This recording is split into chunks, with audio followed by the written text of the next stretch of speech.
Good evening, everyone, and welcome to Austin by Starlight. Last we left off our coterie of vampires, the anarchs that we have come to know as Pax, Aliester, Yvette, Deja, and Gregor, have again risen for a new night. And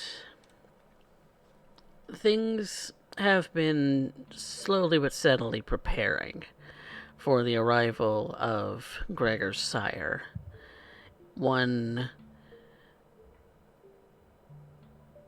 De La Rosa, a Nosferatu dignitary, apparently, from San Antonio. And thus, the coterie has been making sure that the meeting space is prepared for De La Rosa and Boss Hernandez to meet together, discuss business, possibly, and the relationship, potentially, between Austin and San Antonio going forward. But a lot of that goes over our young fledglings' heads as, well, that's probably more than they could chew at this moment when it comes to the internal politics of the state of Texas. Which brings us to a new night. The four of you rise, and or five of you rather, I would like you all to make rouse checks. Let's find out who is hungry. Aliester and Gregor, that pit in your stomach, that moving of the vitae to lift yourself from your torpid state. Pax and Yvette as well. Success. All of it takes more effort than it did to lie down last night. A lot more. That little voice in the back of your mind immediately as you go to stand from your beds. I could eat. Some of you possibly a little more loud and a little more intense than that, but you get the idea.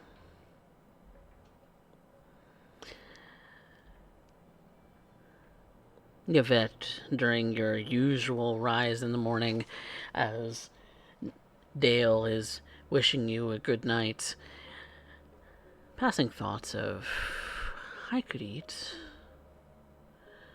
He's tasty. Could indulge him. Could indulge myself. Start to pass through your mind. But I have to be cautious. I've already indulged in the evening of which he ended up proposing. And because of that, I must end up making sure as to end up trying to pace myself. He is mine, and I will end up doing all that I can to end up being sure that he is maintained. Him and his son. Though, I must spend more time with the boy. I understand that perhaps the idea of me being a stepmother causes him some discomfort. That will change in time, one way or another. But until then, try to refocus my mind and focus at the task at hand, trying to observe potential complication that ends up arriving when we end up finally having the meet with, well, the benefactor of Monsieur Douglas. Speaking of Monsieur Douglas, your gut kind of makes a bit of hunger pains, much like it did when you were alive, but that hunger pain has a distinctly predatory sort of feel to it. as you're kind of strolling along your usual wake-up routine, eyeing every little morsel that tends to walk by. Could take a bite out of them and they'd never know.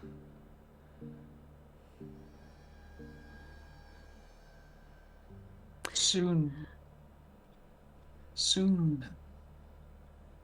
this business overwhelm.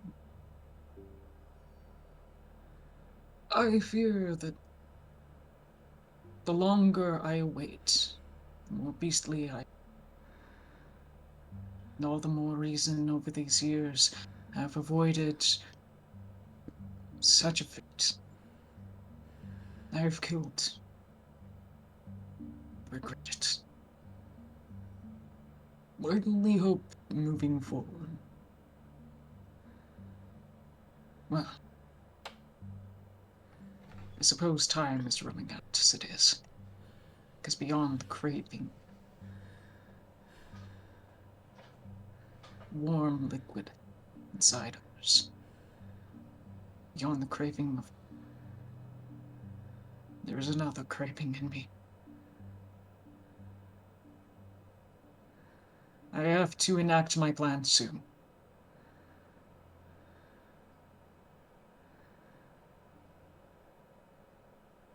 From my side, of course.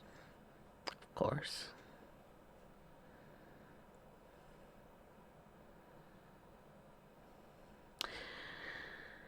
Once you all wake, is there anything that anyone would like to do on their own before you gather tonight? Yes. I myself begin my night at a gas station. After working on Deja's farm, I lost track of time this evening. Spent a small amount of time at this abandoned facility I've claimed as a small sanctuary of my own.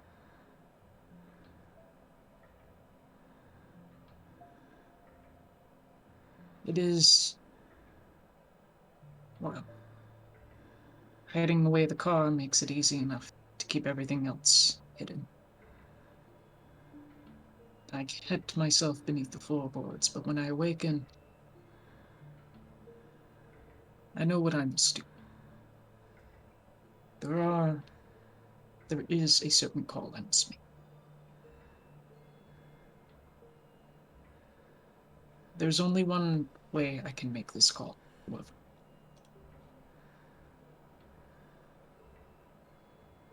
I need to find a payphone. And these nights, those are fewer and fewer and farther between as the advent of the cell phone in the early 2000s being as mobile as it is,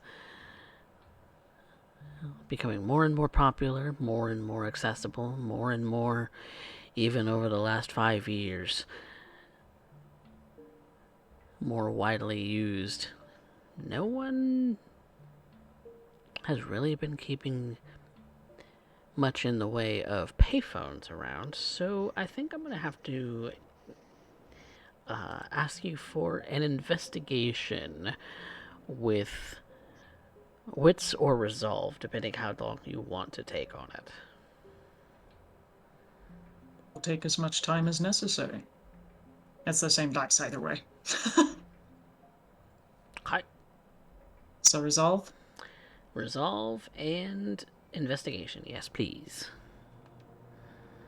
Ooh. Ooh, I don't like that. Can I use some willpower? sure. Watch out for messy crits. Yes, sir. How many dice can I reroll? You have Just 2. 2. Yeah. Yeah.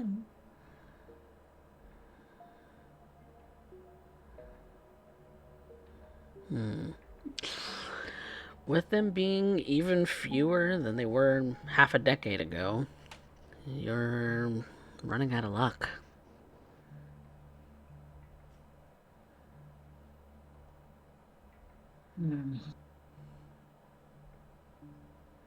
And I suppose I will have to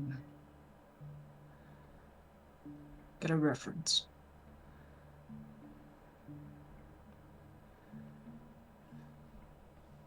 I do have contacts, either between the coterie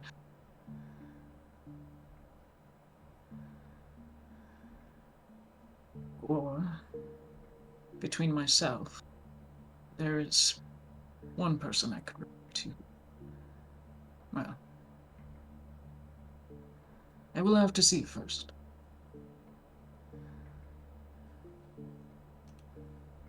All right. Anyone else doing something as they wake? I would like to make a trip to go hunt. On your own, Mr. Knight. Yes, because it usually takes Deja a while to show up. For what I have planned tonight, I will leave a note. She that I usually have to shows up within the first hour or so. Yeah. I just want to pop over to the school and see what I can find to eat. Are you hunting or is this a herd? Hunting. Hunting. Okay. So, let's see. I'm gonna check something here.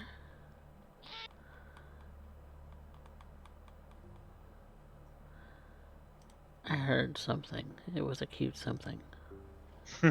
I'm sorry. A cute something is on my lap right now.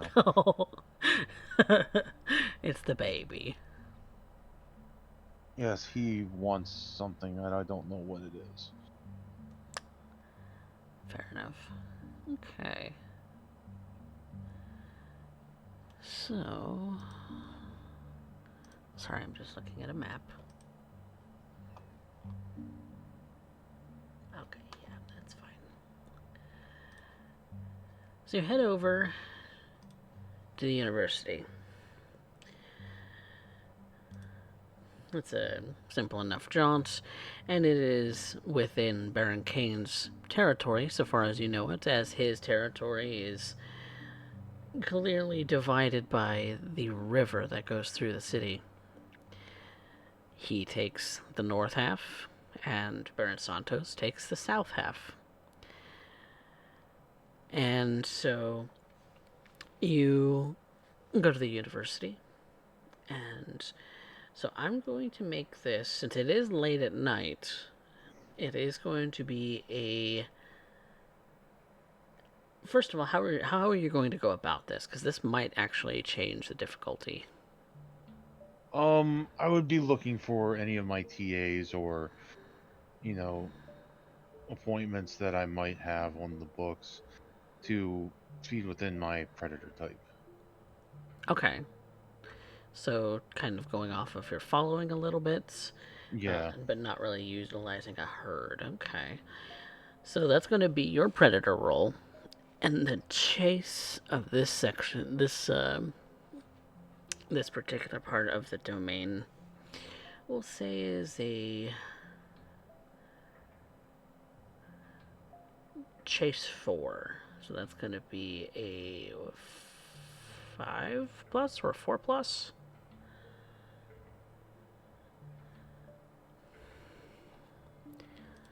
So make your predator roll.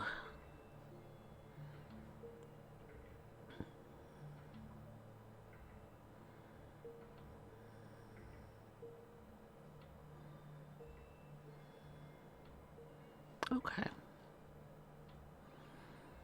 4 will do it. You've regularly set up these kinds of things to go on with your students as part of your daily routine is to check the school's forums for your classes, to answer questions, to hand out assignments to grade to your TAs, that sort of thing, kind of periodically checking them every day. You did see that a student had requested your your insight on something, and so in a sort of coincidental fashion, this particular student gets fairly good grades overall, has come to your office, and you are there first thing in the evening to greet them. You successfully are able to give them the assistance that they were looking for, and before they walk out the door, you sneak a little bite to their neck. Thankfully, you have plenty of control over yourself to be able to take as much as you need without losing control. How much are you taking, Mr. Knight? Just Professor 2. Knight. All right, 2. All right. Well, Professor Knight is now sufficiently fed. Sorry. You're I had good. to bean my cat with a empty bottle because he's trying to get into shit he shouldn't. Cats, am I right? But that leaves us with our lovely Malkavians. Are you doing anything before everyone meets tonight?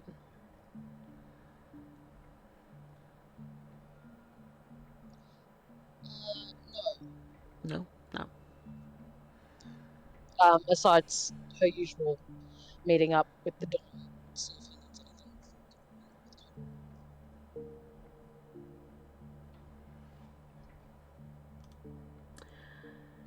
anything. He actually does offer you this chance to feed.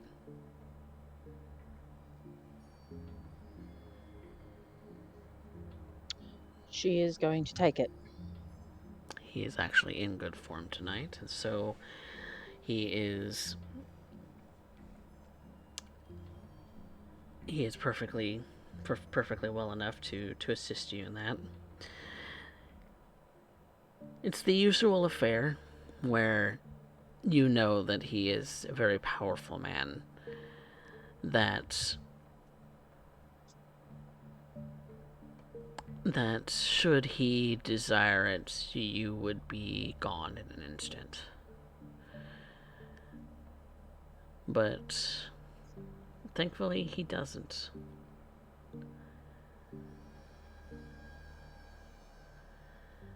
And so, how much are you taking, Pax?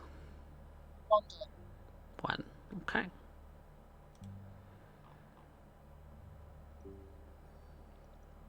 He licks the wound closed as after he has dropped some into your mouth, and you have given him the signal that you're finished. And he goes back to sit down at his desk. How are things faring, Miha? Well, they don't seem to be too bad. I heard Deja dropped by to get things sorted up with weapons. And Yes. we have Mr. Douglas setting up other forms of protection.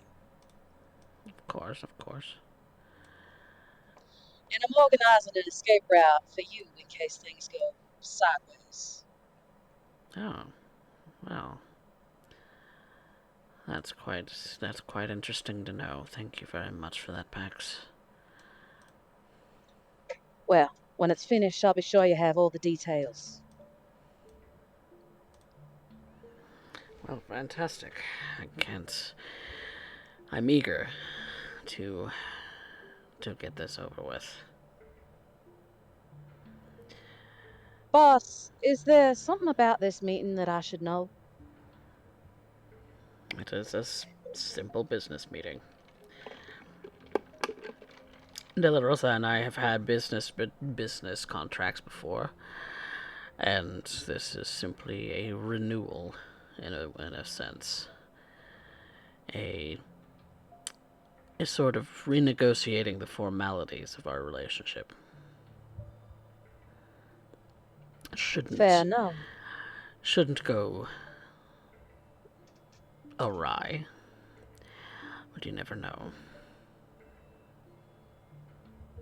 Shouldn't. He hasn't done me dirty, as the kids say, since I've met him. But just because he hasn't doesn't mean he won't, right? Exactly.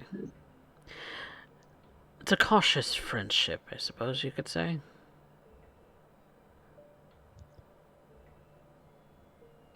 Um, not gonna lie, boss.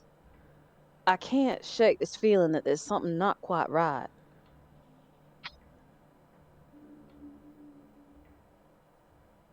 I've never ignored your feelings before.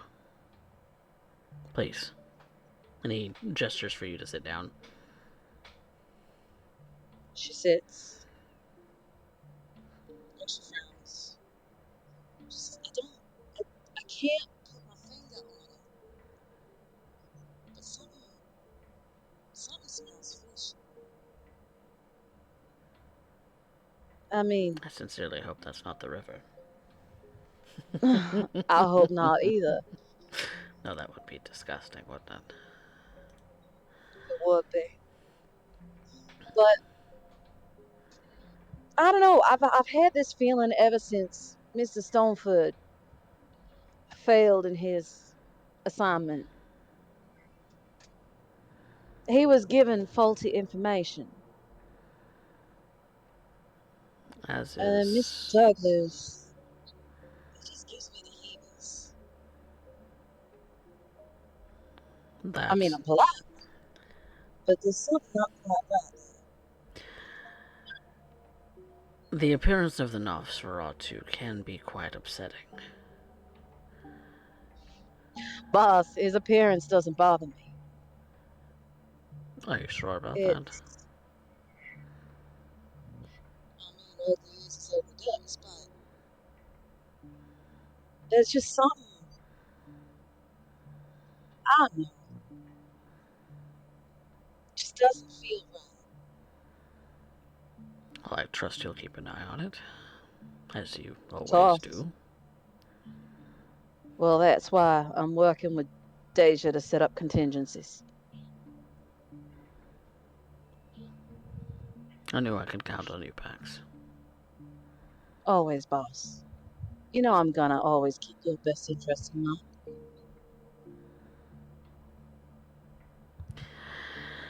That's what I look for.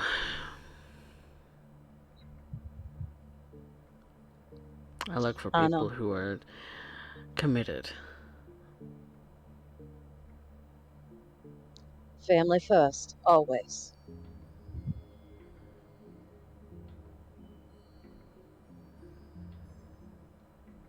Julian also tells me that you've had a run-in with your father recently.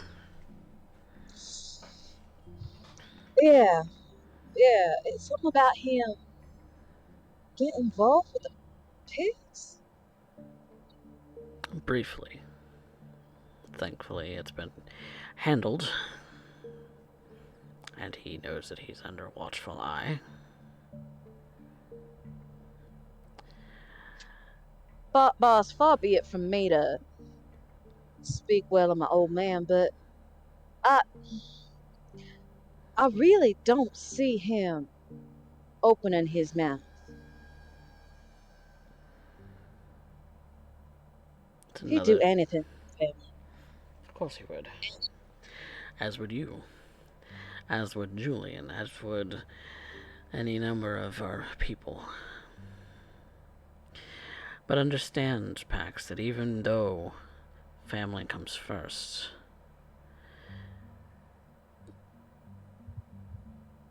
the level to which one is committed to that cause, to our business, can falter. Will falter. It's nearly guaranteed. Almost as sure as death.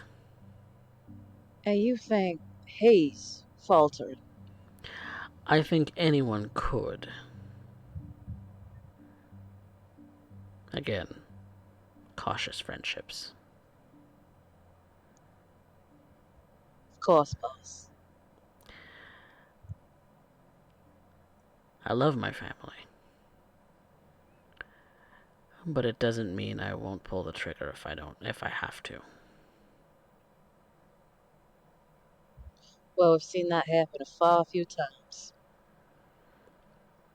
And each one I've hated. I've hated to do.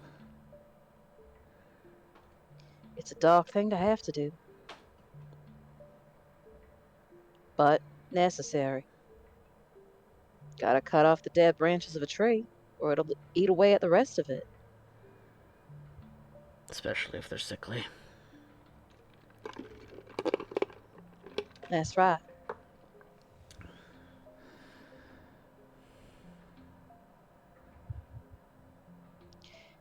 Well, I'm sure you've got a busy night ahead of you. I don't want to chew up your time too much, boss. I appreciate you coming by, Pax. Always. Remember, if you ever need anything, just give me a buzz. I know. I'll come running. I know. He gives you a very sort of fatherly smile as he looks at you.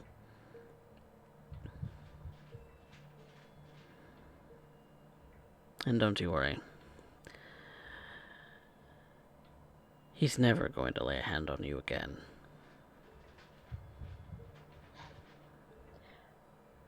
Yeah. You won't let him, and neither will I.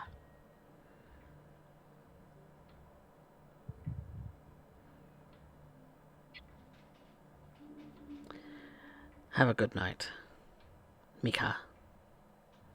You too, boss. With that, she turns left. Alright.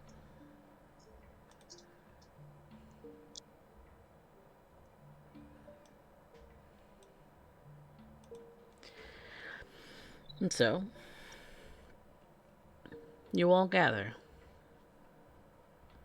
Having done your early day duties, your brief stints feeding, your traveling from the outskirts of the city into the interior, at this little house provided to you by Mr. Ball.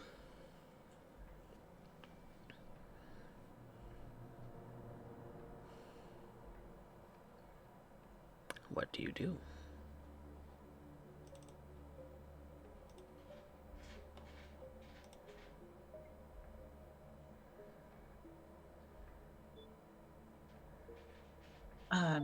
Gregor positions himself in the room and just kind of awaits for basically everyone else.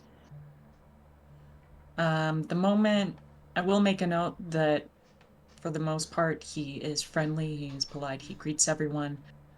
But when Yvette does enter the room, there is a small smirk.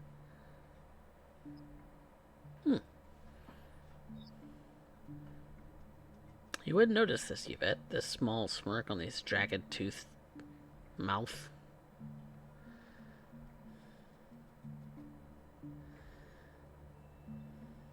Now one has to end up wondering, Monsieur Douglas, what is it that is just crossed your mind? Even I can recognize the expression upon your face, which should be considered less than subtle by most measure.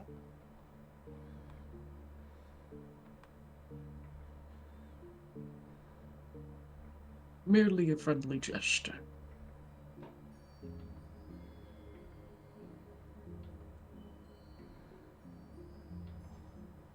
I appreciate the thought. you can see that Yvette is going over a series of maps. A few of them seem to have markings upon the property by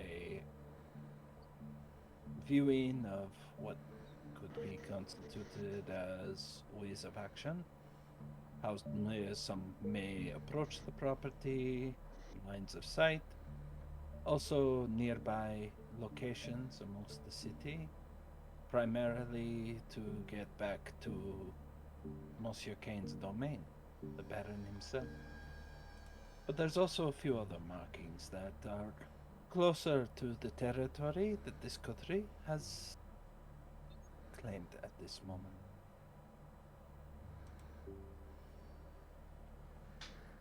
You seem to be well acquainted with the city. Surprisingly, no. I have been learning in order to acclimatize to coming to Austin. It helps to understand the city and when one ends up mentioning a street name, I would like to have at least a cursory understanding of it. Nice decision. It's a pity that I did not have the time to end up gaining a formal education. And yet, one must make do. And we do have eternity to end up trying to rectify such experiences.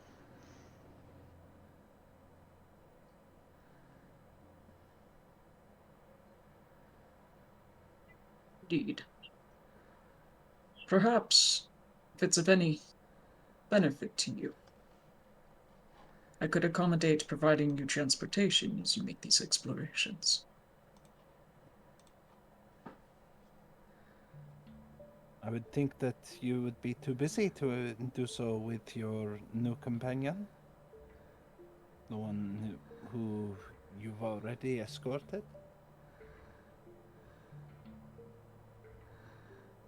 My night is free at the moment, and to the coterie's utility.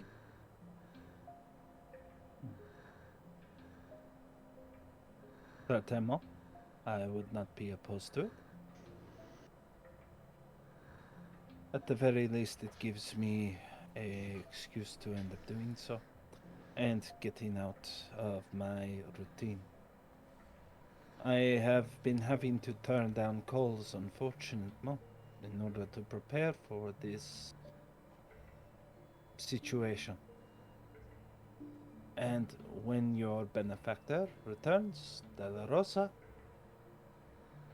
he will end up being able to end up performing the meeting, hopefully without a hitch.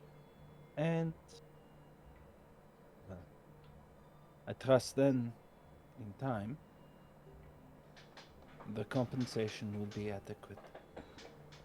But Mademoiselle Cosetta has requested that we do so upon the Don's behalf. As I am a member of a coterie, I acquiesced unto that request. Of course. And Well, gone. I suppose that does beg to question. My own apologies that I did not check in first.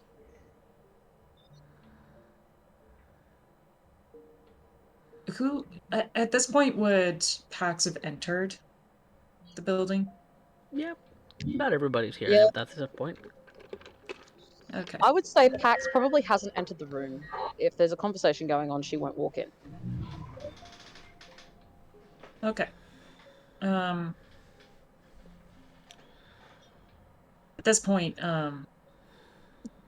Gregor is going to make a point to find Pax. He would find her standing outside the door with a duffel bag over her shoulder and just leaning against the wall waiting.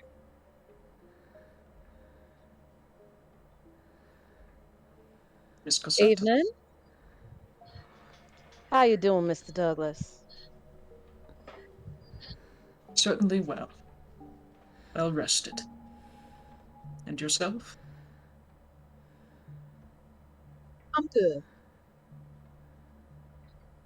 Is there something I can help you with? That is the question I have for you. I'm quite comfortable. I was waiting for you and Yvette to finish the conversation before I answered. I wouldn't want to interrupt. That'd be rude. It was my rudeness not to check in with you first. And he doesn't bow. A little tip with his head. Check in with me. Whatever for.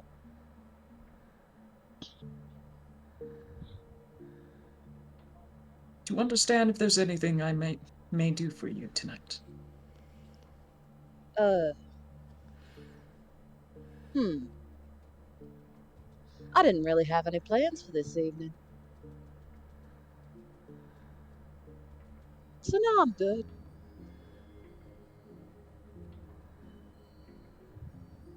See? Then should I presume that I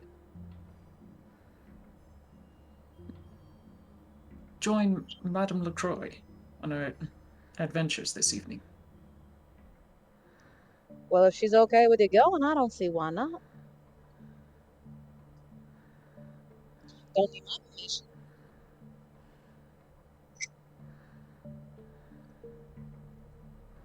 I shall do so.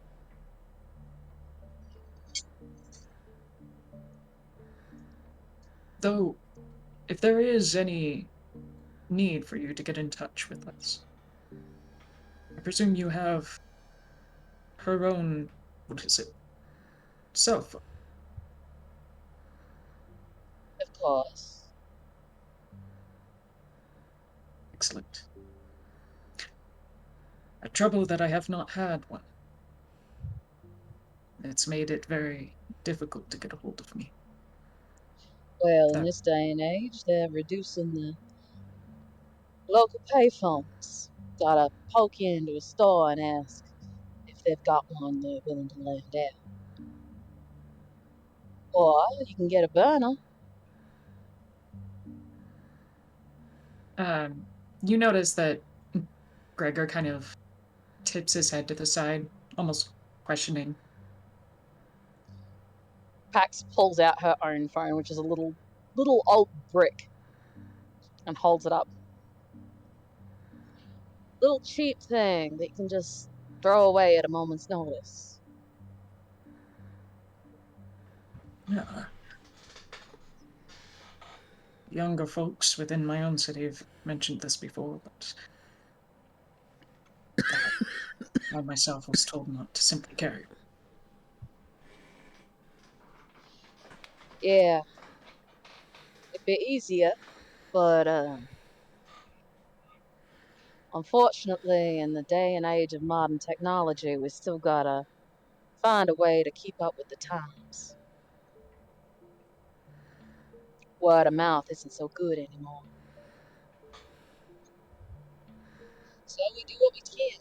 Change out regularly. It's probably about time I change this one out.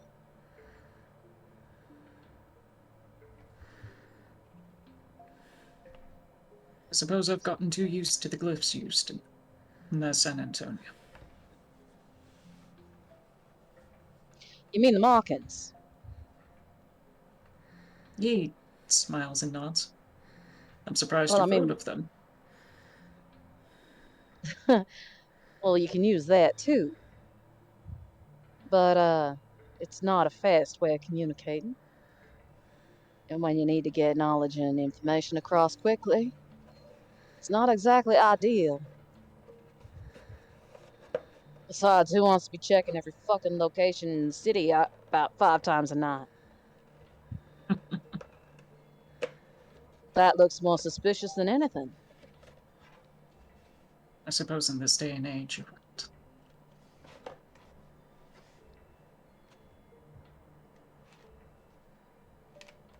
What So, with all cameras and all eyes everywhere. that's exactly right. She holds up the phone again and wiggles it around.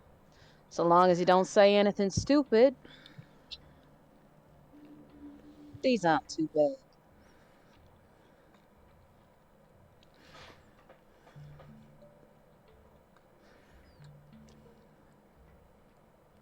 Keep it cryptic. It should be fun.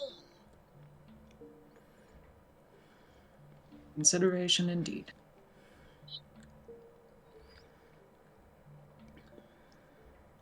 Well then. I appreciate the forethought. And the advice. Always If you willing to help another if I can.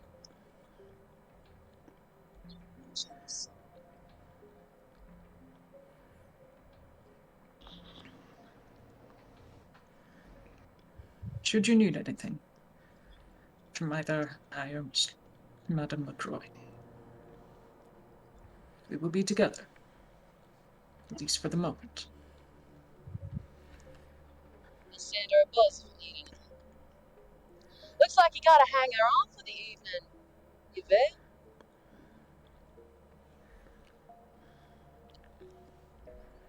Monsieur Douglas and myself are both trying to end up making sure that your wishes for this particular meeting are addressed appropriately.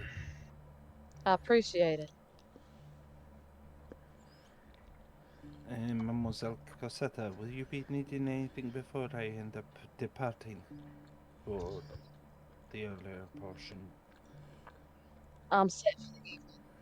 But thank you. She kind of gives a. Maybe your eyes squint just a little bit, but then eventually settle back into their softer gaze, though perhaps less so than usual. Before turning, Monsieur Douglas, I would appreciate a ride. He does a very polite bow and with his hand waving out. And I am your chauffeur. She doesn't speak. I don't. Perhaps Monsieur Douglas and Yvette have a similar custom.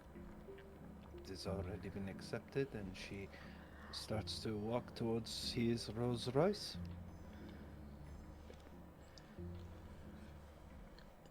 And as per customary, Gregor will open the door for her, prepare the vehicle, make sure tools are ready in the back, in the trunk, before getting into the front seat. He adjusts the mirror and asks her simply, "Would you like the visor up or down this evening, ma'am?"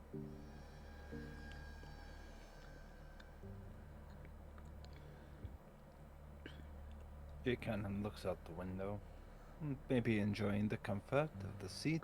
It's the same position she took beforehand, one that is behind the passenger side to make it very clear that she can end up seeing Gregor and her.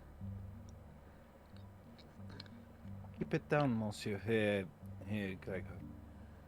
I think it is very rare that you get the opportunity to end up enjoying company. And I do need to end up being sure that we understand each other. He quietly nods, starts the Rolls Royce. Where to this evening, madam? And she will give him a set of directions. It's very much following some of the lines he may have seen on the map earlier. Potential routes that may be in question, or trying to ascertain what may be the most probable point of complication. Also, perhaps means of escape should things go awry. Which leaves Pax, Deja, and Aliester at the house. Pax would also watch both Yvette and Mr. Douglas leave, and she watches them very closely. And Yvette would probably see her out the window. It's only when the vehicle has completely departed from sight that Pax will make her way back inside. Might I roll a wits insight on that? Okay. Pax, what are you trying to hide about your Or um suggest? or suggest in that regard too? She's still very uncomfortable with what happened the night before. Hmm. And that's still playing on the back of her mind. So you're more or less suggesting to Yvette, don't hesitate, call me if you need me. Sort of a position, sort of a stance. Pretty much. Okay.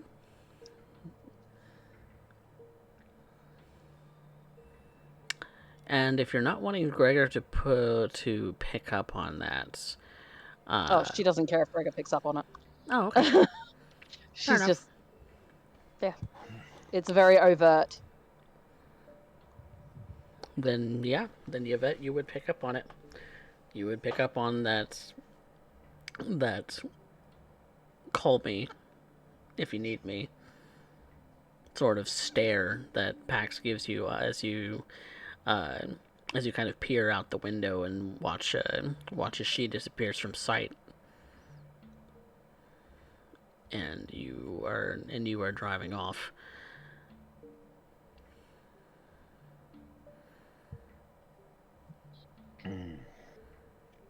And then Pax, you enter the room, and Aliester and Deja have already kind of started going through the books that Alister's pulled out that have anything to do with ghosts, and are kind of fishing through them for the moment, trying to see if there's any kind of anything of particular note as they kind of thumb through them. Both of them being sort of the sort of supernatural obsessed, one from a sort of spiritual side, the other from an academic. As you. What was that? Sorry. Do you pair need We would not turn down a hand. Yes. If you want, and Alistair will pick up a book and hand it to. We are. He thinks for a second and turns to Deja. What exactly was the focus of this? I know you wanted general knowledge, but is there anything that I'm you. looking for specifically interactions between mediums and ghosts, spirits, and other entities. Uh, I would not be opposed to finding out what that looks like from your side of things, as well as potentially trying to find out from, well, Don Hernandez X, what that kind of thing typically looks like, how it works for other kindred as well. Is this to do with that thing the other day?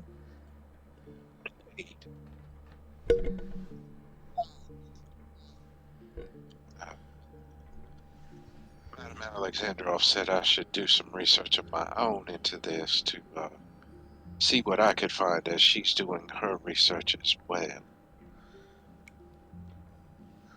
Alright, I'm kind of lost on what you two are talking about, but that's fine. And he'll start going through and picking out a book, and he'll hand one to Pax and say, anything that seems relevant or everything, and he'll hand a highlighter.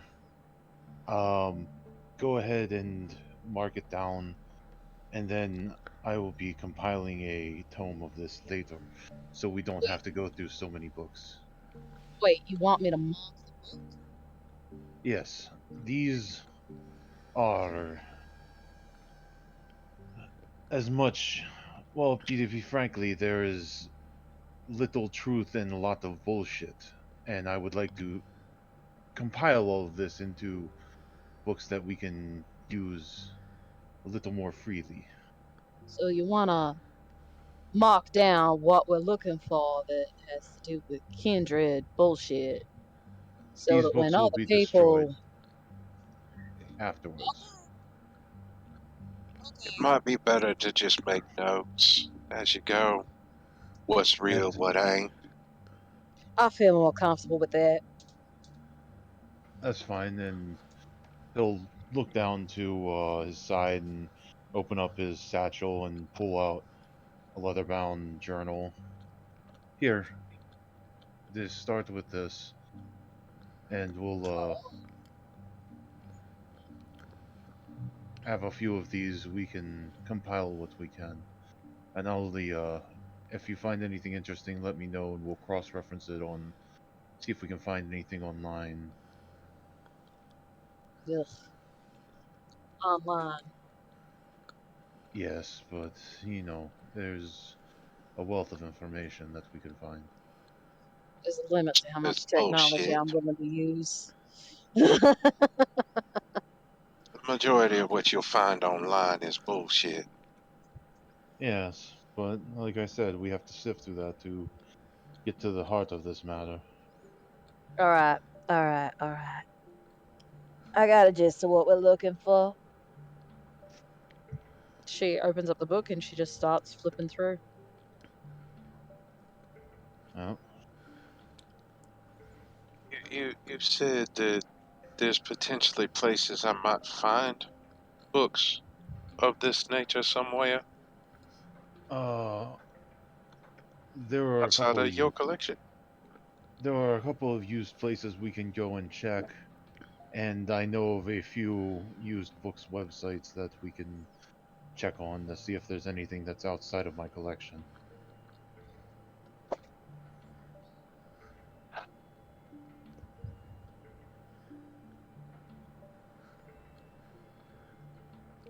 Would you like to for me to go and check that, or would you like to? And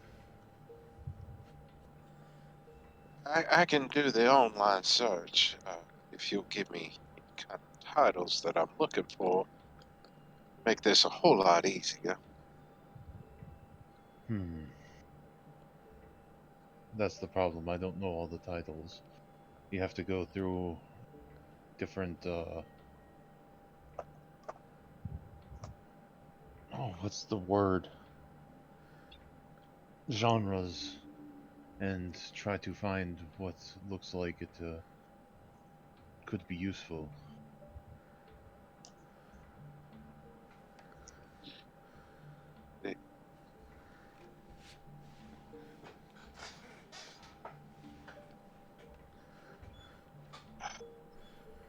The teacher will put the books that she's been looking at down, and she'll pick out the laptop from her backpack and start searching to see if she can find anything. Aliester would rattle off like thrift books and a couple other websites that he knows of that all deal in bulk books Okay. that they might be able to find something. Okay.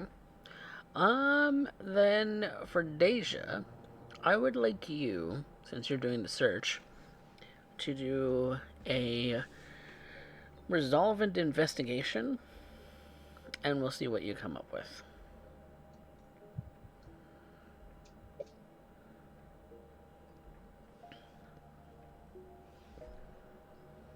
And Alister's just going to start compiling any information on the books. And after he takes and exhausts it, he's going to just start stacking them up to get rid of the books that he doesn't no longer needs.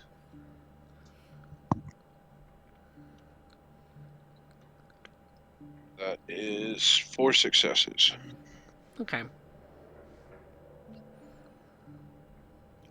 The sites deal in a lot of books, and the kind that you're looking for, you do see a collection that seems to stand out a little bit, and so you kind of point that out to Aliester. And Aliester, I would like you to make me a intelligence academics. Okay. to determine if these are useful to you at all. This is going to take the course of a couple of hours.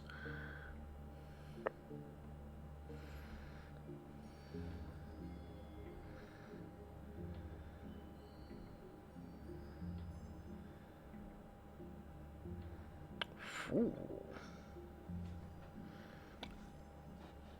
Hello, Messy Crit. Yeah.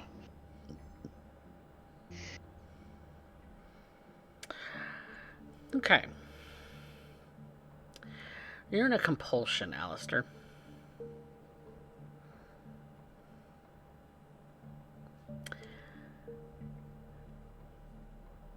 You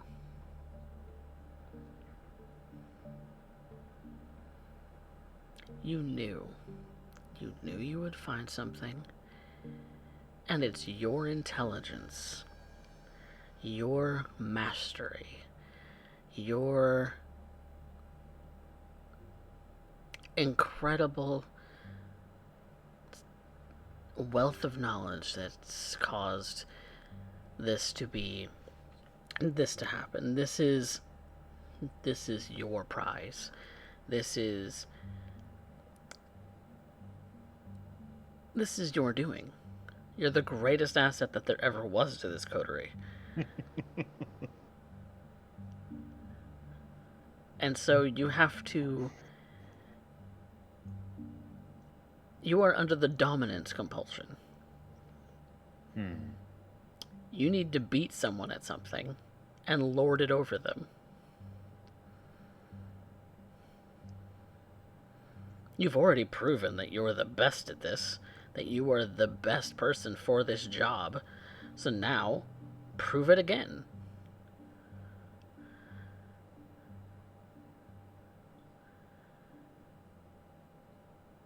And boast about it. And the compulsion does not go away until after you have successfully done so. Oh god, I gotta be a shit.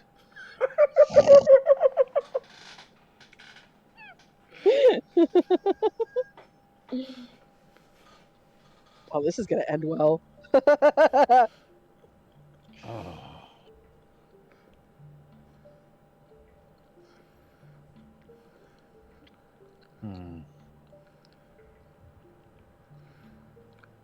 It doesn't have to be Deja or Pax. It doesn't have to be in this instance. But Okay. you know that I you have are to. the best at your craft. You are the best when it comes to sorting through bullshit. That they'd be lost without you. So Okay. So beat them at something and lord it over them.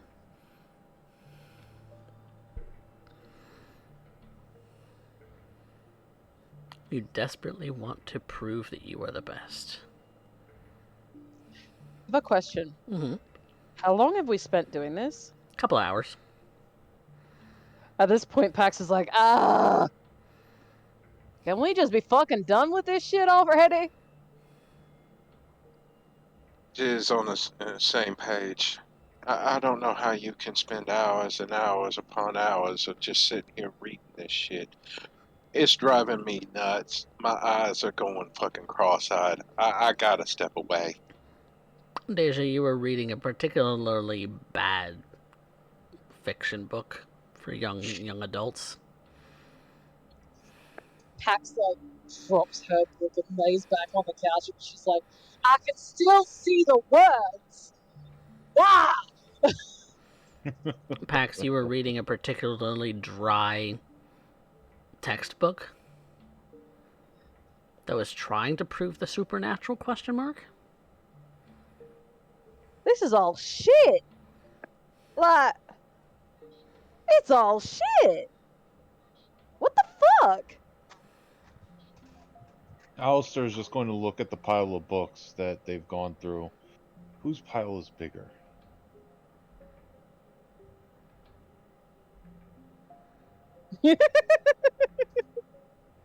Clearly, it's Alister's. I don't know between why you... Pax and Deja, Pax has been reading physical books. Deja's been going through online shit like you asked. Yeah. Hmm. I don't know why you were so complaining such. Look at how many books I have gone through. Fucking bookworm. Yes. How There's a much right? reason that I'm very good at what I do. What? There's a reason that I'm very good at what I do. I have the drive and the need to learn and sort through this and find what we need. You have the need to sit on your ass and read books all day. Right. Fuck this shit. Very well, you don't have to do any more. I can handle this. It'll get done right anyways. At that point, Deja's, I need some fresh air, and she's going to walk outside. Alister's going to take the book that Pax was reading and the journal and start going through and seeing what Pax has noted down and sifting through that and adding to his own notebook. And Pax, give me a quick intelligence occult. Let's see how much of this notes is actually useful. this will be good.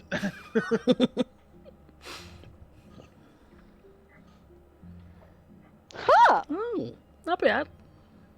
Sorting through it, Aliester, she's actually picked out some things that are actually fairly useful. And it's legible. Mm. So while she may not have gotten very far, what she did manage to gather out of this crock of shit book that you know that she's reading, that she was able to weed through some of it rather successfully. Kind of, it's more along the lines of she got inspired possibly by a line in the book and then started making notes about what she knows rather than something that's in the book per se. And so she may have gotten inspired about the fact that that necromancy, as it's come to be known, is the sort of magic, if you can call it that, that the Hecata utilize to create thralls of their own, to speak with the dead, to have seances and things of that sort. You know, the sort of hocus pocus stuff that mediums often do. She would be very careful not to give away any secrets that she might know as well, and know that. Of course, she doesn't notate any kind of what that magic would be, just that she just a kind of somewhat coherent train of thought leading from a sentence she read in the book to something she was writing down that kind of struck her inspiration. And so you get a little bit of a brief insight into the sort of powers potentially that herself and Hecata might have in that they share. Okay. Possibly a bit of the sort of way that she views things through aspects. Without using such words. I'm out of here. I'm out of here. I'm gonna go see what Deja's doing. Very well. And Alister will just note that, see if that sparks any interest in some of the things that he might know, and try to compare and contrast what he sees through Auspex and go through that line of thinking, and that'll be that. It'll be that's what that tome will start to entail of different experiences and Based on other people's accountings. Okay. Make me an intelligence occult -2. intelligence occult -2. Because you haven't yet proven to them that you are the absolute authority.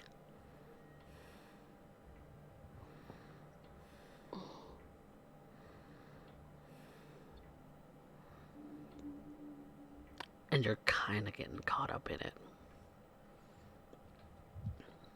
You know what? Just for this, I will rouse the blood to offset.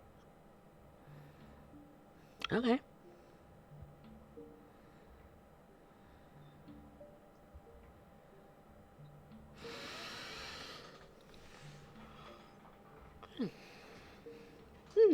Not bad. Not bad at all.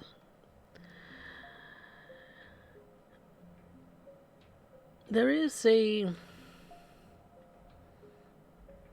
based on what she's written, she doesn't really go into really big detail, but you kind of get an idea of the sort of insight that she has about the world. Her a little bit of her worldview, in a sense, and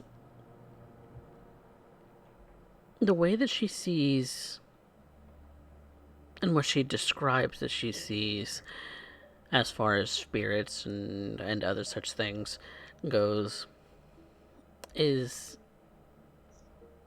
well, Pax, how would you describe that? Sorry, what? How would you describe how Pax sees the world when it comes to spirits and other such cloaked things through aspects? Shadowy figures that occasionally get more detail than she bargained for. Particularly in the case of the ghost in their basement. She saw that one very vividly. And we've described that anytime that you use aspects and premonition, it's very sort of shrouded in like a black void. You kind of stare into a void wall.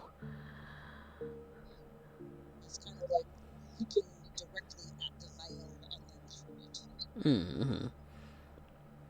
And so you, on occasion, will have the sort of appearance of a ghost from beyond the veil, and then go back into it, that sort of thing. You kind of, but the way that you see things, Aliester, is very, very different compared to this. This is her. The way that she sees things is very much clouded in a sort of blackish mystery sort of appearance, where everything that you've seen when it comes to your own experience really just looks like auras. You don't see the shrouded figure when it comes to do you have sense the unseen? Or is it just heightened senses? I have sense the unseen. Sense the unseen. Okay. So when I have both. Okay. So when you do spot something that is cloaked by obfuscate or other means, it's almost like you see a sort of white outline, but you don't actually ever see the figure itself. Pax is describing that she sees the figures. When you were interacting with the ghost and your sense the unseen was allowing you to see what it is that you were in conflict with, you saw the white outline of a figure, the figure of a woman. But you didn't actually see her features. It wasn't defined for you. It wasn't detailed. And so you had a very kind of vague idea of where this creature would have been when you saw it. But Pax had a very vivid image of what it was she was seeing based on the notes that based on the insight from the notes that you're seeing. And so comparatively, there is either a significant gap in your in your abilities, or because you're different clans, they're very different as well. And it's hard to tell by the inside of this whether which is true. Okay. I would,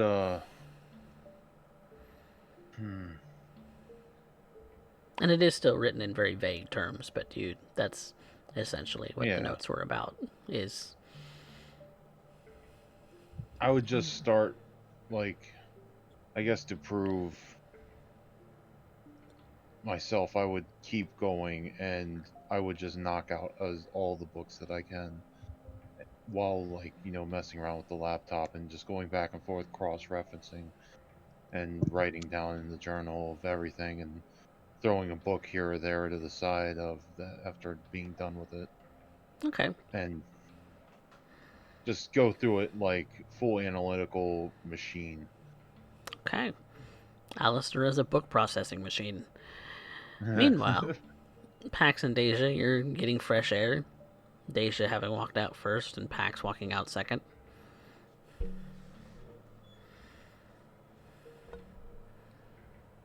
But you two can join up with each other if you'd like. Deja, when she walks out, is not so focused on this at the moment. Her mind is wandering to the farm and what all this is taking place at her farm and the recent changes. Mm-hmm. Deja wants to use premonition to see how this is going to go with the coterie, using her farm as an alternate haven. As an alternate haven for the coterie? Yeah, Okay. she's trying to get an idea of how this is going to work for her. Okay.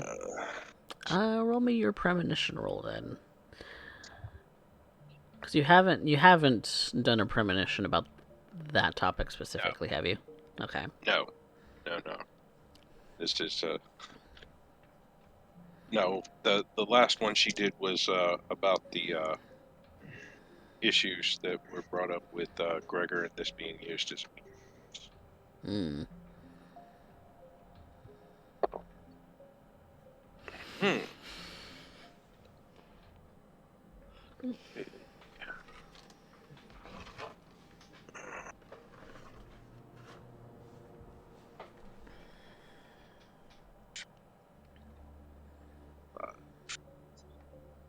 6. 6? Okay. You think about your farm. Your mind kind of wanders as you're kind of leaning up against the house right now. Just trying to clear your mind. And what was the rouse? Was the rouse a success or fail? 6 success. Okay. And so you kind of stare off into the distance in the direction that you know your farm to be. Kind of southwest of here. Your mind kind of drifts to what could possibly be. You kind of see beyond the meeting, kind of reading between the lines of the different connected threads. You follow a thread to maybe just after this meeting has taken place. And when you kind of settle in on the scene, you don't see Gregor there. But the rest of the coterie seems to be getting along as they always have.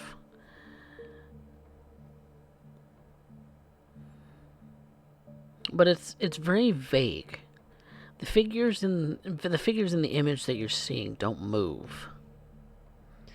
They're very still. Static. Very static, yeah. It's almost like this scene hasn't set to play yet. Like it's stopped, like a VCR that's stopped on a static scene. Kind of with that sort of grainy sort of overlay, that sort of about to move sort of a feel to it, like the VCR. All you have to do is push play.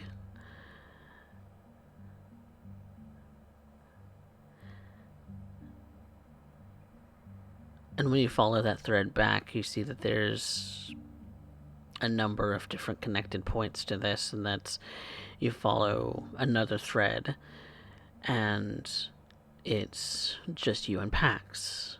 Following another, it's just you and Aliester. Following another, it's just you and Yvette. Following another, it's 3 of you. They're all different. None of them in motion.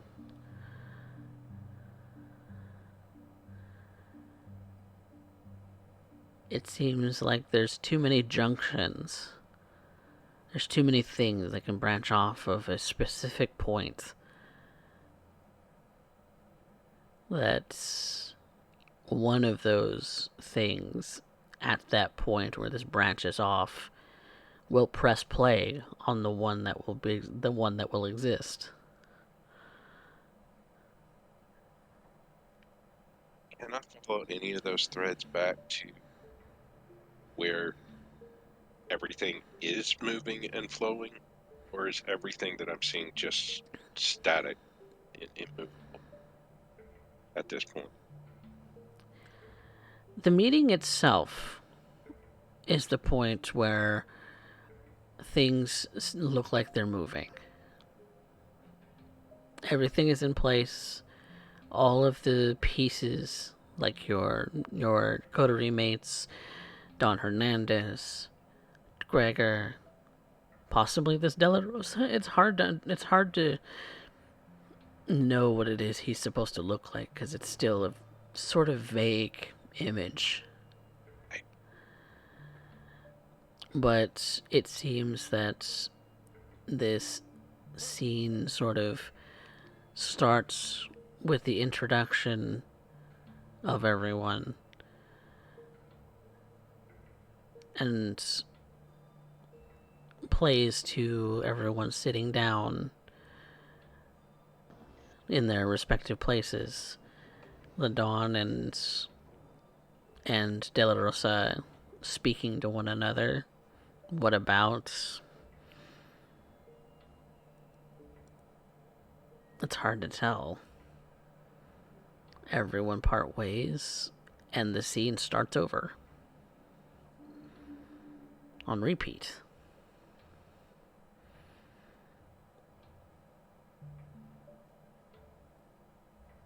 And then When Pax comes out, she'll see Deja in the middle of this.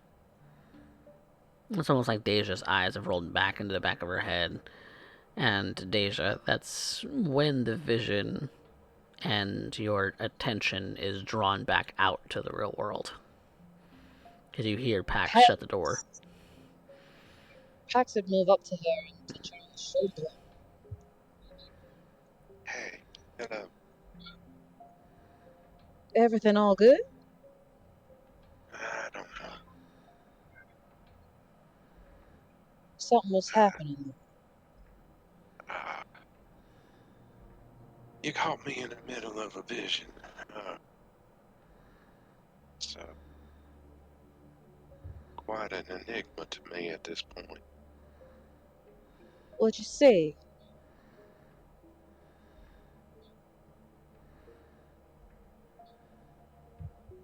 That should be in motion just in a simple single photograph. And not being able to tell exactly why.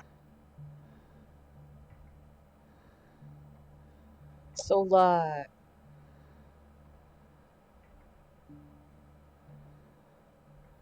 something stuck. The last several times I've tried to look beyond this meeting, it's static.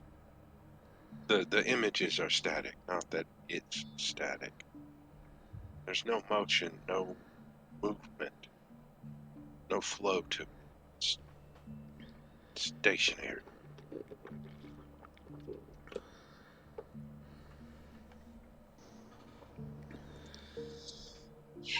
That's concerning, to say the least.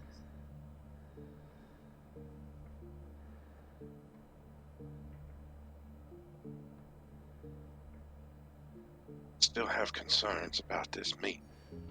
I ain't too You're not alone. sure on, ain't too sure on why. Gregor seems a nice enough fella. It's still So, nagging at me. you said he was a nice enough fella. Yeah. He seems to be about as on board with taking care of Mr. De La Rosa as you are taking care of Miss Don Renee. Not on the same level exactly, but on par with. We're both looking after our own interests. Doesn't make him a nice fella. Uh, Makes him a smart one, which makes him dangerous. yeah. Speaking of, I've got some things to check out around the park. Head out with me? You want some company? Yeah. You asked me to show you around and where everything happened with Daddy the other night. I appreciate it. I've got a few other things I need to check out. Yes, I'd like to have your company with that. I need to check out what Mr. Douglas has been doing underneath my house. Uh, just a moment. Deja will step back into the house and if you're good with this research, I'm gonna take my leave for the evening. Mr. Knight, Alistair will just kind of wave and, very well, I will see this done. Have fun with your books, Worm. Well, at least something will get done right tonight. Yeah, I'm sure something will. Something about the way he said it, Pax, just kind of rubs you the wrong way. That's why she came back with what she said. At least something will get done right tonight. Might not be what he's doing.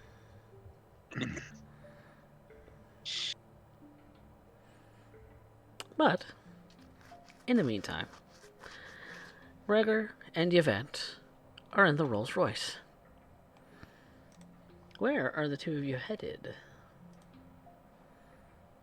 I am directing Gregor to along the roads going towards the farm and around surrounding area. I am trying to take notes of well, potential complications, how using my expertise in security to scour the grounds, understand what it is we would be most concerned with, how one might end up planning an escape, and other events to, well, hopefully be able to end up being able to catch anyone off guard who may end up wishing pardon upon the dawn. Of course, the security of Monsieur Douglas's guests, or plus one, should I say, is certainly a point of contention. Want to make sure that they are safe as well. But Yvette does not speak much. She just seems to be taking a few notes. This is just a slightly larger scale than what she does when she is being the bodyguard to an MVP. Though Monsieur Douglas may notice she very much almost buries herself in her work, trying to end up speaking very little in casual conversation. But she is, however, offering him a chance to end up doing so more than a few times.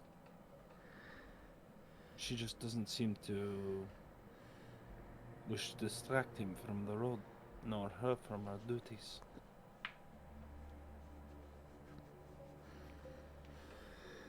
Okay.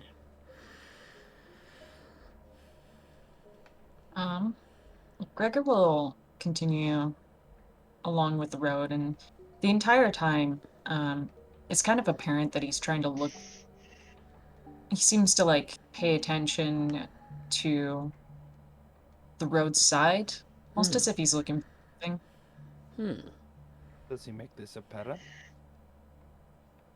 Um, Pretty apparent, Usually his eyes are just glued to the road, but at the moment, he seems to be somewhat on the distracted end. What are you being distracted by, Mr. Douglas? That He's was still a looking for a payphone.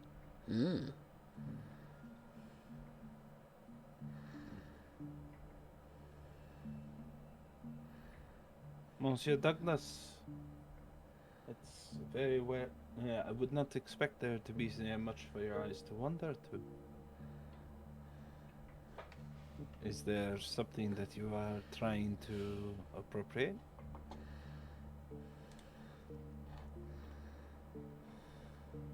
Perhaps you are looking for some feeding? Feeding. Yes. It's becoming to be that kind. It's becoming to draw near that time. As much as I don't wish to engage, well, I suppose it's becoming clear that I'm distracted, isn't it? Certainement. My apologies, Madame Lacroix. I understand you end up wishing to end up maintaining the standards of which you have been raised by your sire. I hope and trust that you will end up doing so. However, if feeding is simply what you are looking for, then well, I will assist you in such a thing. Perhaps I here myself will end up joining. After all, one must break the bread to break bread. That is the expression we. Suppose so. Though, I wasn't sure whether or not it would be appropriate to You are our guest. engage. I understand that you are wishing to end up being of service to the coterie, but you cannot do so if your beast happens to run off with you.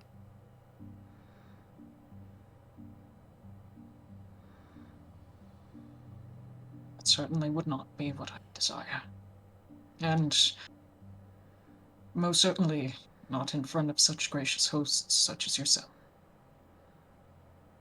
What is it that you desire, Monsieur Douglas?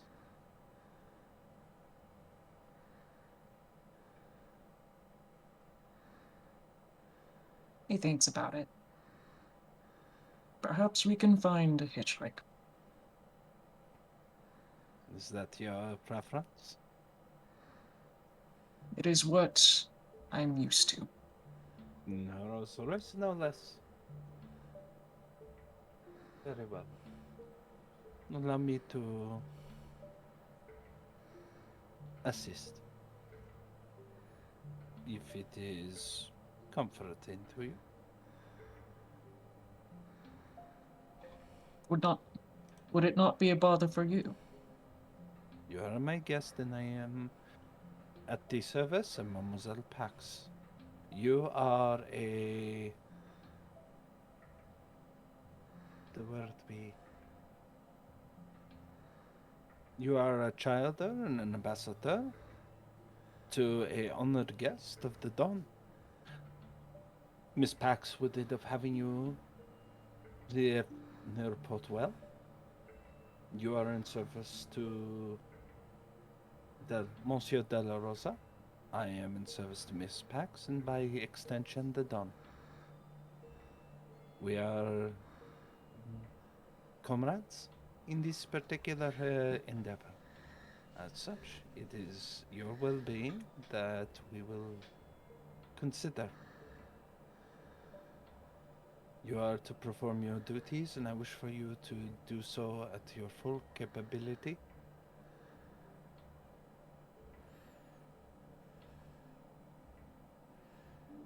Graciousness does not go unnoticed ever, Madame Lacroix. I hope I can repay the kindnesses. In time. Perhaps I will indulge myself with a few gobs of blood to end up satiating the appetite as well. If only to pass the time. It is all this note taking that it is the boring part of the job, I am sorry to say.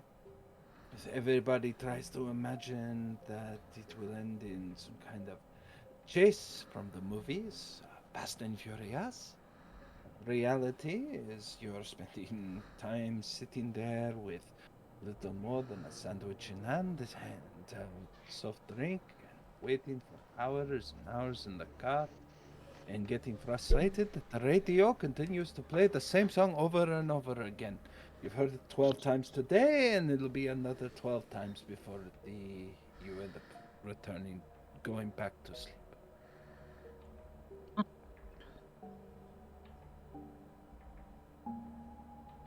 Then, allow me to set the mood. And with that, Gregor will turn on a song. It is, trying to remember the artist's name. Hold on, it's coming to me. I have no doubt there's something appropriate. Of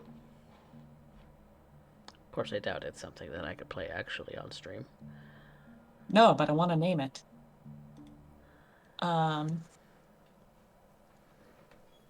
Edith Piaf, La Vie en Rose. The French version.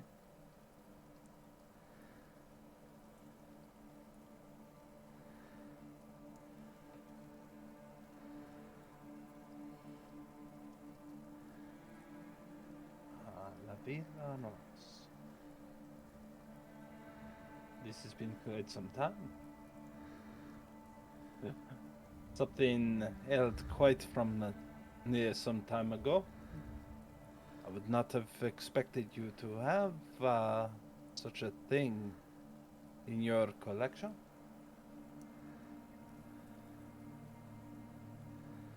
Keep a series of records. All the CDs and tapes and whatnot. Mostly for De La Rosa. But there are some pieces for myself. This one I was introduced to. Edith Piaf was a legend of Herrera, and one I understand of France. I hope I'm not too presumptuous.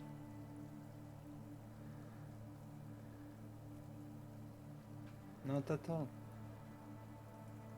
It is. She listens. And you can almost see her mouthing the words. The shrill in her voice. The soothing bit of the strings. A almost out of time sense to the music.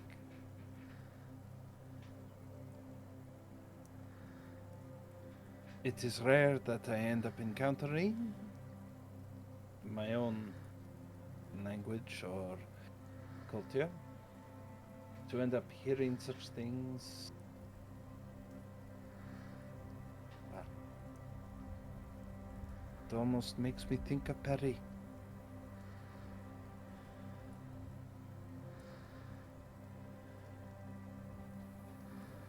But before I start becoming nostalgic, she looks to the streets through the window, observing the things passing by, the old stone, the filled-in potholes, the graffiti that may line the darker alleys, the skyline, a subtle rain.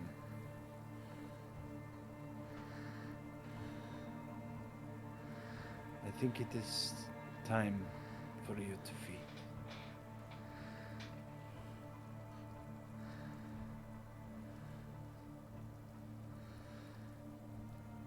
That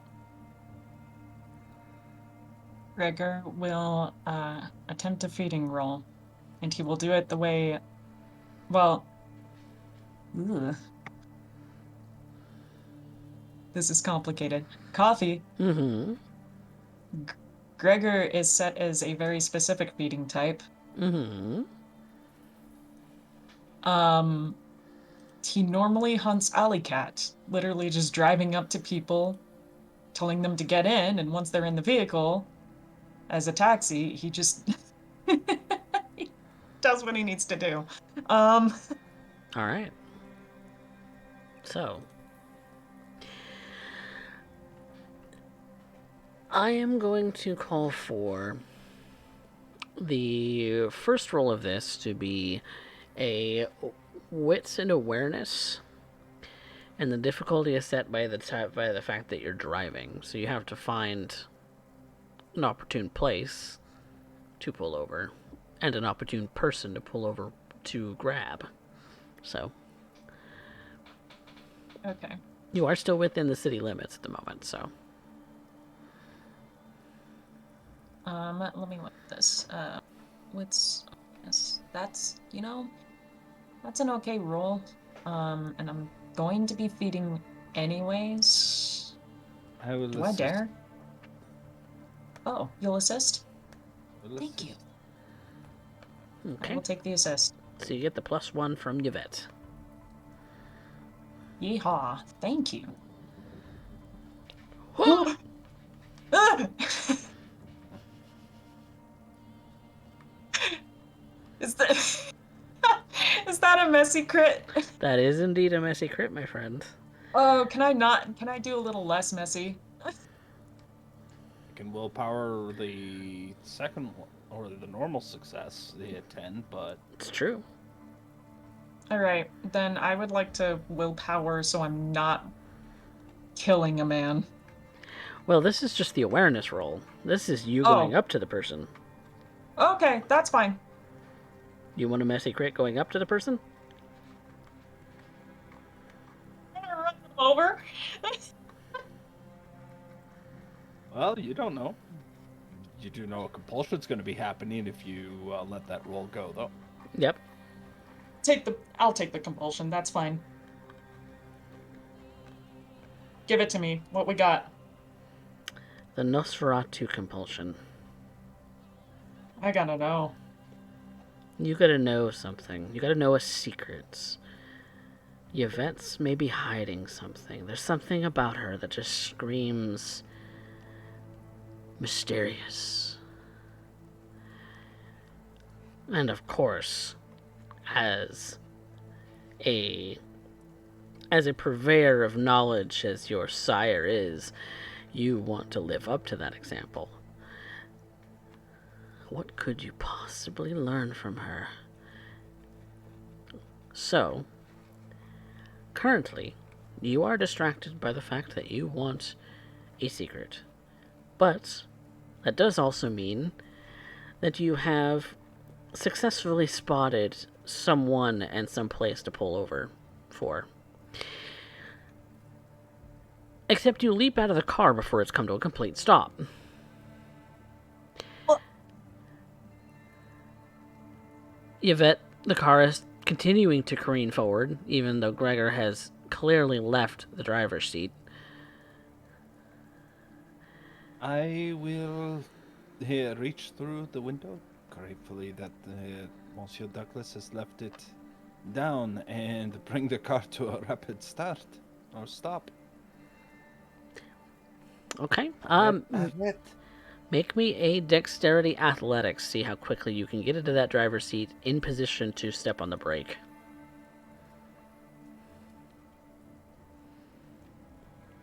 So, It's not bad. Could be better, but not bad. better. So it's going to take another turn for you to bring the car to a complete stop. You are not completely stopped yet. But Gregor, you've leapt out in front of the vehicle. You've leapt out towards this individual that you have seen and spotted on the side of the street. You instantly grab them and start pulling them towards yourself. Not even bothering to look at what your surroundings are like at the moment. And you take a bite. Yvette, I need a dexterity drive now for the break.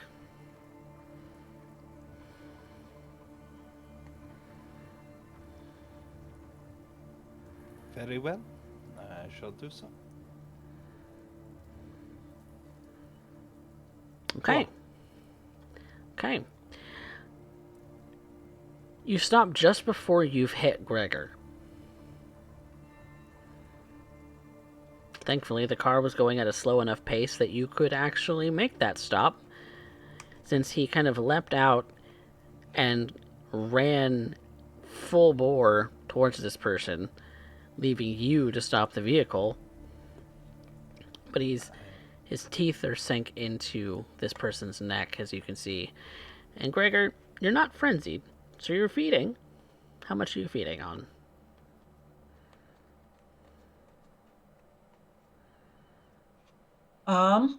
I will take 1 dot, and as I do so, if I can, at the same time, realizing what just transpired from his viciousness, I think he will also go ahead and activate Cloak of Shadows.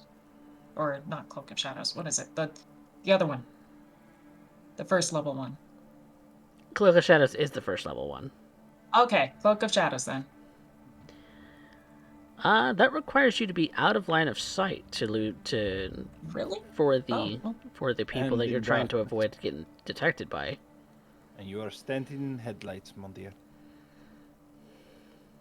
Okay, well, Yeah. he will take just 1 dot and pull the man into the vehicle as quick as he can, I guess. Okay. I'm going to call for a strength athletics. Strength athletics. I'm gonna kill this man. You are at a -2, by the way, To be Okay. fair, you because your strength compulsion. athletics- True. The strength athletics simply means you overpower them. It does not necessarily mean you harm them.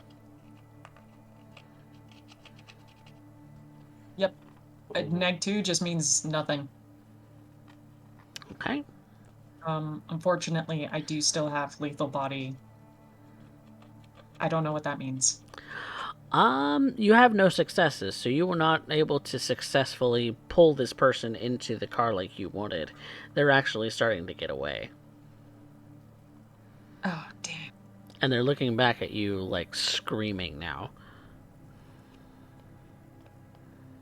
I should have willpowered. I made a mistake. You couldn't. You could not. Nope. Yvette steps out of the car. Now, she has done some study. Is there a back alley or something I can take to cut this individual off? Or Uh, is there in a panic? uh, looking around, that would be a wits and streetwise. Wits in streetwise? Mhm. Okay. Perhaps then it's best I just give chase. Which you can do. That's right. That's a stamina athletics. Most certainement.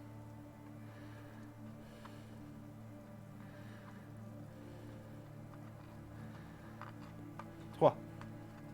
All right. You are able to break to bridge the gap. You're catching up to them. They're kind of zigging into an alleyway across the street from you. So I need you to make another stamina athletics to continue chase.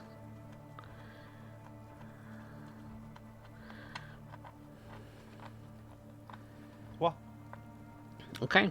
Since you're able to keep up, that you are successfully able to catch up to them, and be able to put your hands on them. What do you intend to do? I think they've been running from Monsieur Douglas. I don't think they know who I am. I simply see a man in distress, and I am here to render aid. Okay, then. Monsieur, Monsieur, Ah, are you all right? I saw you screaming in the running away from some vehicle. some mugger. Horrible. Are you all right, Monsieur?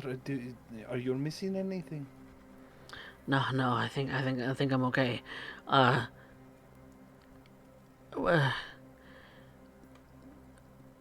Monsieur, where are you okay? She looks at him concerned, leaning in. what was that? What was what, Monsieur? Such sunken features. Some weirdo in a driver's suit. He kind of looks back towards the direction that he ran from. No, I'm just gonna go home. Just gonna go home. Yeah, I think that is wise. I think you should go home and forget that this evening happened. And I will end up using my power of cloud memory. Which does not find any resistance in this person's mind. You are able to successfully cloud his memory. And while he is still groggy, trying to come out of it, I will end up taking a point to feed. Now, During this time, when Yvette took chase, could Gregor be calmly making his way to them, kind of stealthily? Yeah, that's a dexterity stealth. Okay. I am sure Mademoiselle Lacroix is very aware of the surroundings, so I will be in a post roll. Okay. Et trois. He's not very stealthy. Not in this moment. That would have been at a -2 anyway. Oh, dang it.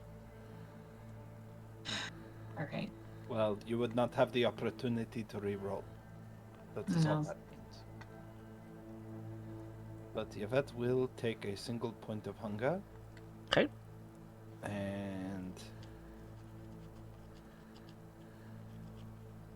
would she have, now that she has interfered, not only protecting Monsieur Douglas, but protecting him from the issues that stem from breaching the masquerade, constitute as her feeding type? And let's see. Let me look at the wording on that real quick. Let's see.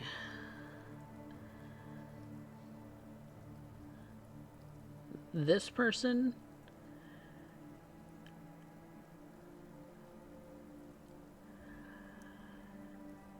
I wouldn't say his life has changed at all.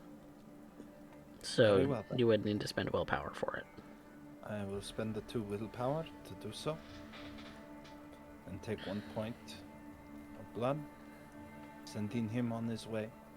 Forgetting the evening happened, simply left groggy and curious to why he woke up in an alley. Not even waking up, he was still standing. Like perhaps he just wandered off there, completely forgetful, leaving another mystery for the evening. Indeed. When she knows that Monsieur Douglas is present, she will be sure to have turned the man away, so he would not look upon the horrific visage of Monsieur Douglas.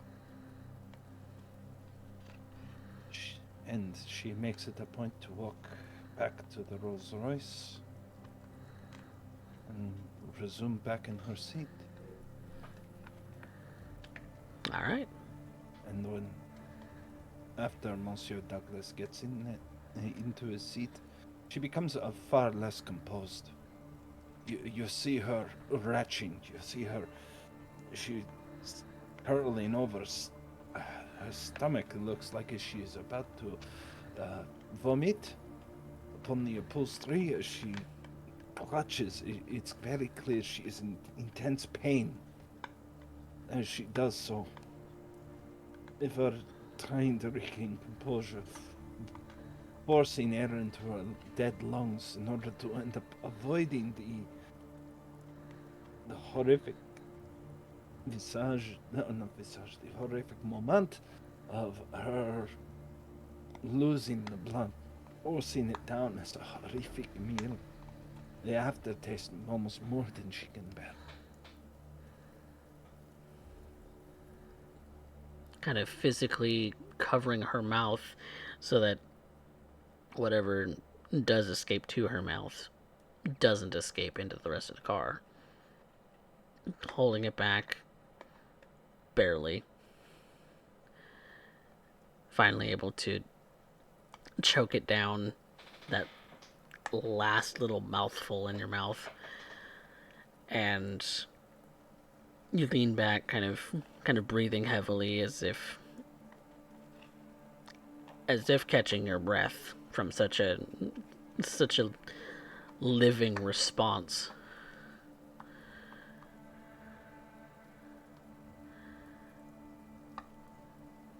Gregor returns to the Rolls Royce. He's silent as he watches Yvette. He's gripping the steering wheel tightly, trying not to break it, but all the more still frustrated.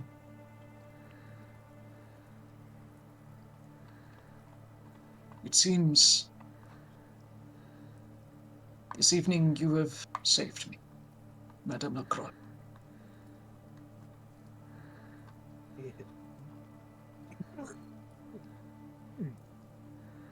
I simply ended up doing the duty that is required of myself for Mademoiselle Pax. Nothing more. I regret to end up saying that your particular urges are exactly why it is that I insisted that you must feed. Perhaps we should be more grateful that it happened now rather than when Monsieur de la Rosa had arrived into the city.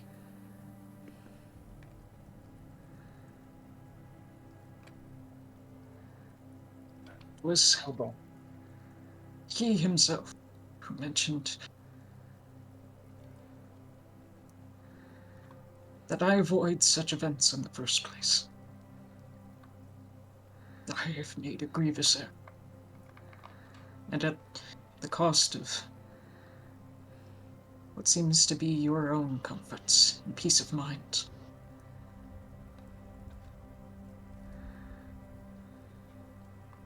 I am in your debt. Monsieur Douglas, I will, if such things were so concerning, speak to Pax of it. If it is not, then never speak of it.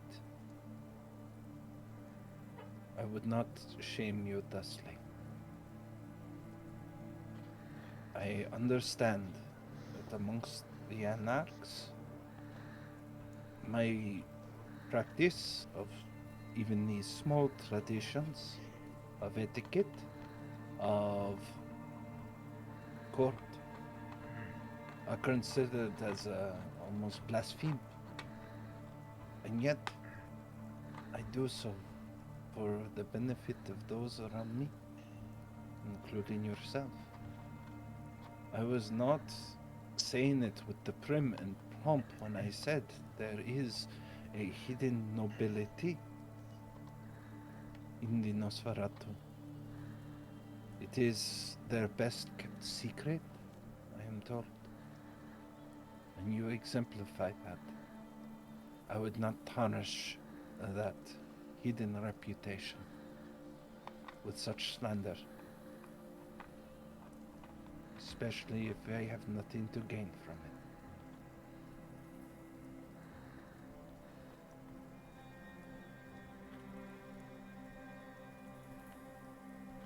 For this particular matter, see that the man was not up to a specific par or standard of yours.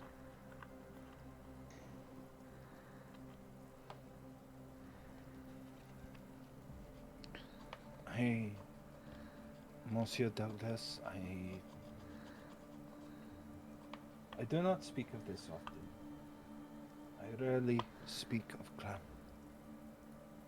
But for me, I have watched as my clan has showcased, at least in some attempt, a point of honor, of nobility.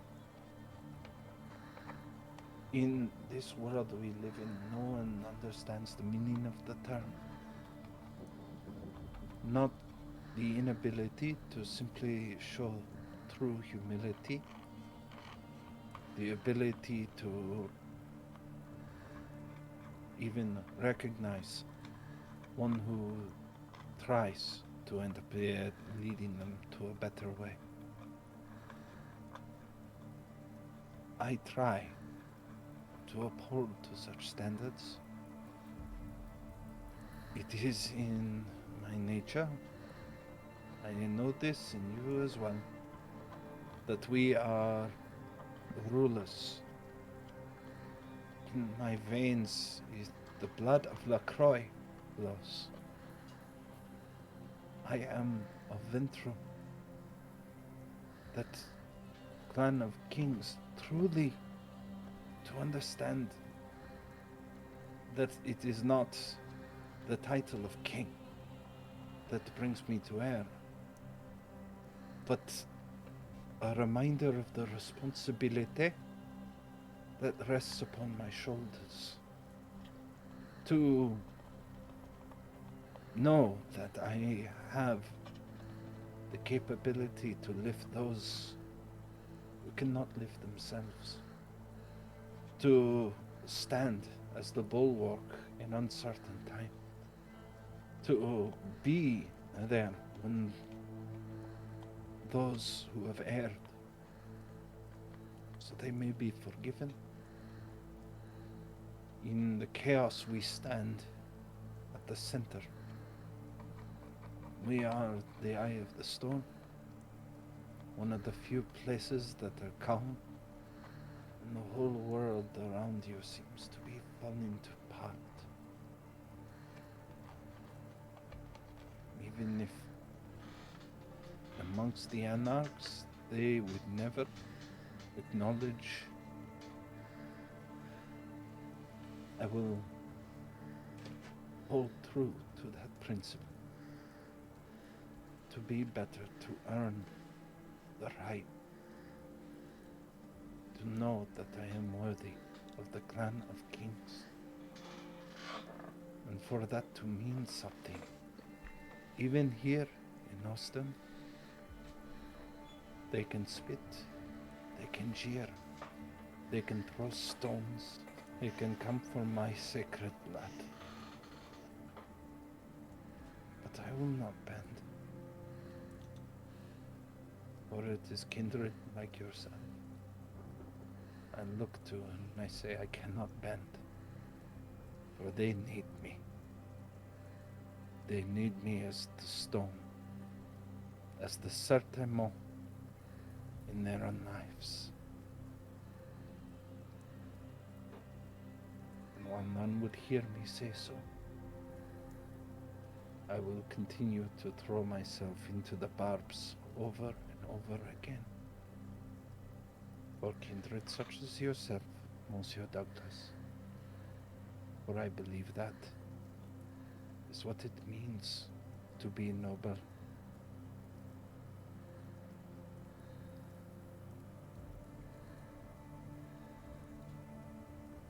From the reflection, the rearview mirror, Gregor has a very stern expression on his face. He's listening very intently. Then from the nobility of the Nosferatu to the nobility of Ventrue.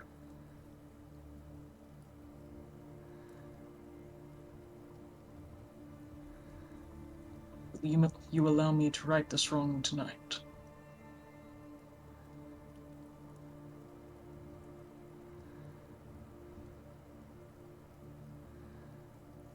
If you feel it is something you must do, I am at your service, Monsieur Douglas. Again, if you wish to speak to Pax of it, you are free to do so. If you feel that is just in this city, I will not force you.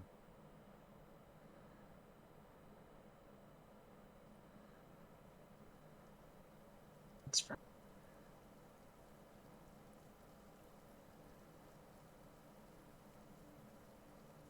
I certainly cannot deny any event to Miss Cosetta. All things revealed to her. Trust is a difficult thing to end up ascertaining, and being open is not a common trait of kindred. I presume that you would wish for it to remain secret. As such, I will honor that wish. If you believe as I do, however, you will allow her to know. Show that you are a part of this coterie, at least if only for the short time you are here, as our honored guest.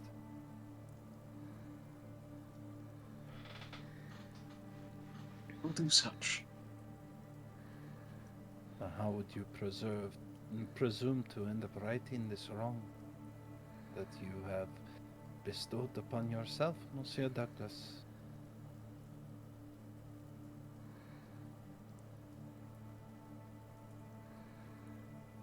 He thinks for a moment. All things revealed.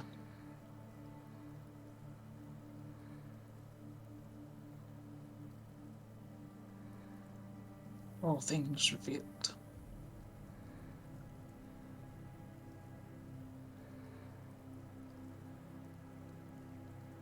I have a conversation to have with Miss Cosetta.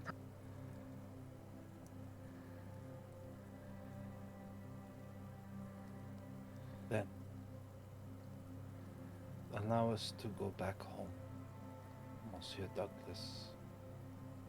Stern of heart and clean of spirit.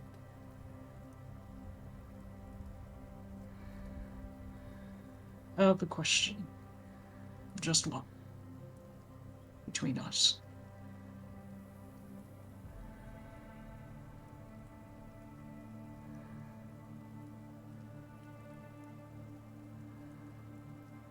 By what graces do you support Miss Cassetta? What drives you? Is it adherence to her? Or adherence to Don Hernandez?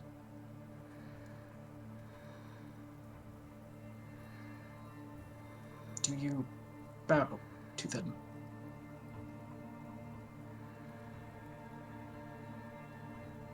Monsieur Douglas, I hold true to my conviction. I remain courteous and attempt to be noble. But do not confuse. I am Ventru, after all.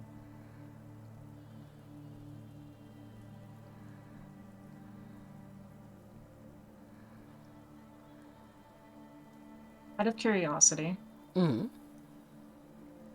can I roll insight on her answer with that? To what aim? Curious to know if there's tension. She mentioned, so she's willing to rebuke that she doesn't bow. And that's pretty honest. Hmm. But he's wondering if there's a little contempt in it. Contentions of frustration between her and Pax. Her and Pax or her and Don Hernandez? Hmm. Good question. I think that's a roll. I don't know. What do you think, ST? Yep, that is an opposing roll. Gregor, that will be a wit and insight.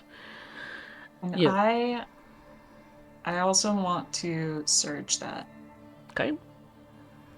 Yvette, is there any tensions between yourself or Don Hernandez that you would be trying to cover up? I am trying to cover up something. What it is, I'm not at liberty to say until after the dice roll. Okay. Then that will be a composure and subterfuge. And does hide emotions count for this one? Yes. You are intending to hide how it is you feel about said people. I am not. I'm not beating that by any means, but here we go. Whee! And because I did the rouse check and it was successful, I guess it's just at even. Mm-hmm. Oh, let's see. Crits happen. But not this time. I can re-roll one dice. And if that crits, that it turns it into 6. Yep. So how bad do you want to learn? How badly? He's under a compulsion, so pretty badly. Yep, this is why you're not at a penalty either. Whoop. And there it is. Oh, I wasn't at a penalty? No. You were not at a penalty. Oh, I was rolling under the pretense of... See, I did that rouse under the pretense as I was. Oh, okay. So I thought did you it, roll? Canceled out. Did you roll at the neg-2? I did. So the okay. +2 neg-2, so I canceled it out, so I rolled it even. Okay, roll 2 more dice. Yeehaw! Can I just do I just like willpower? You can hit reroll the to get willpower there? button, or you can do the dice button on the side. Either one. Yep. Okay, I'll just do the... Yeah, we'll do that and then add the reroll. I think that's fair, right? Coffee? Yeah. Long. Okay. So that would give you 3 dice you can now willpower. Yeah. So you still have those 3 successes. One of them's a hunger hit, but you have 3 dice to reroll. Yep. Okay, then I will... This is messy looking on the screen. Yeah, but it's fine. my kinda rooting god! for you. I lost. Wow. This is what it feels like. Yeah. I know nothing. Wait, you were supposed to re-roll 3 dice in that one. The first reroll was the willpower reroll, but then we found out about the blood. Oh, So right. Yeah. cross Right. that one. Okay.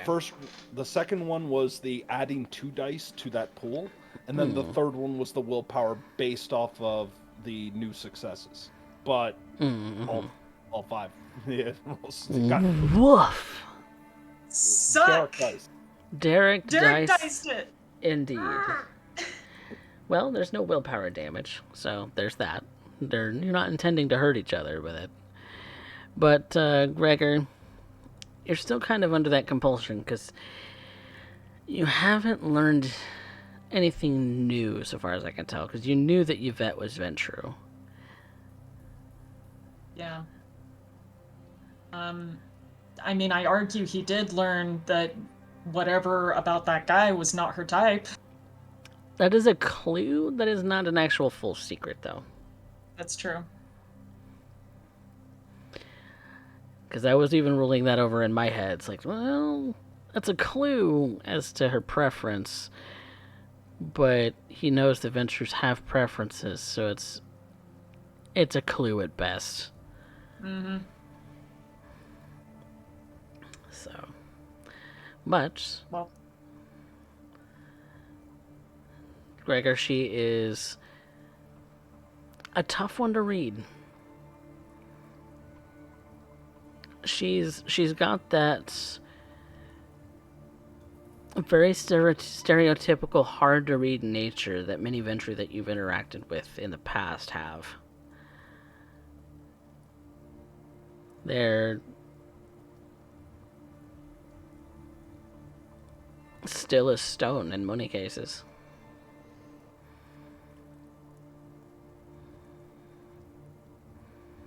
indeed. Should I learn anything of my only hopes is to learn it in secret. Or that she will willingly give that to me. Though, however doubtful that would be. And with that, I think we're going to take a quick break. Get some drinks, everyone. We will be back with Austin by Starlight in just a few minutes, where we'll decide what it is that happens next with these lovely vampires of ours. So, be back soon.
Welcome back, everyone, to Austin by Starlight, episode 13.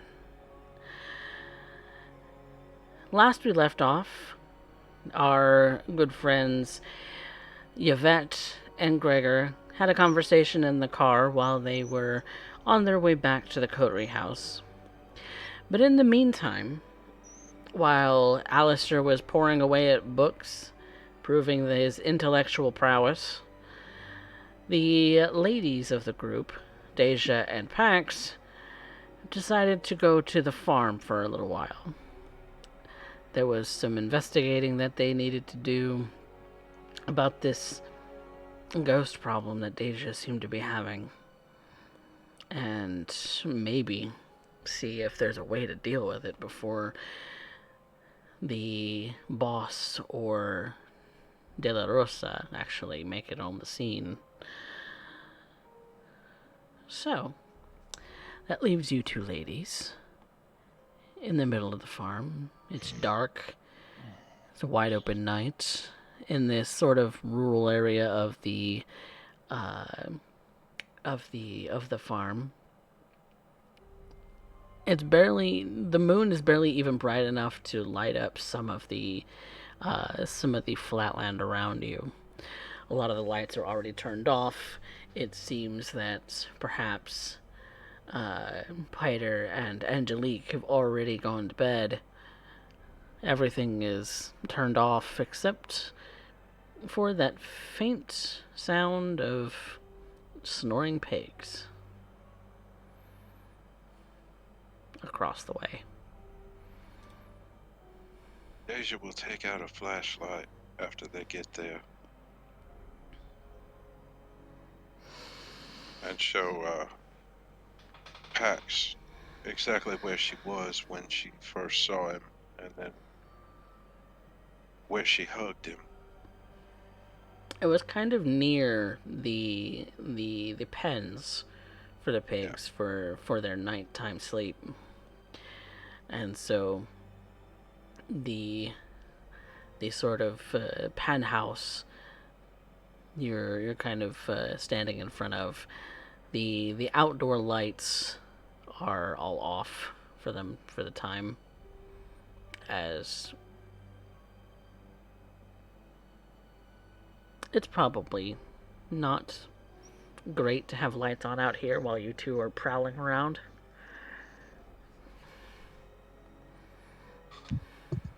So this is where you saw him? Was just finishing up with checking on everybody for the evening when I first saw him. And then she'll move a couple steps further down, and this is where I hugged him. He says he's here every night, doing the same things he was doing before he died. Things I do every night.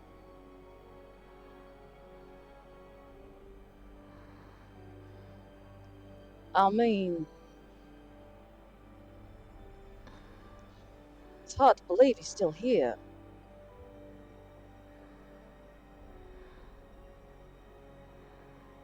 He,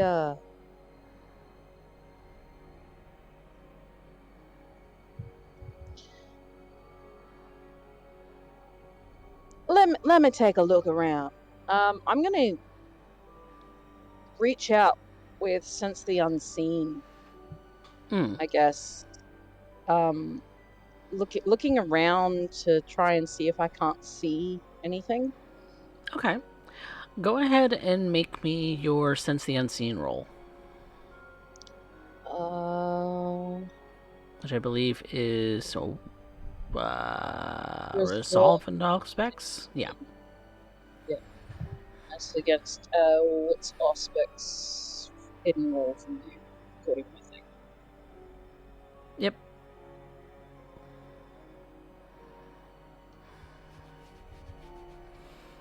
So far, you don't see anything.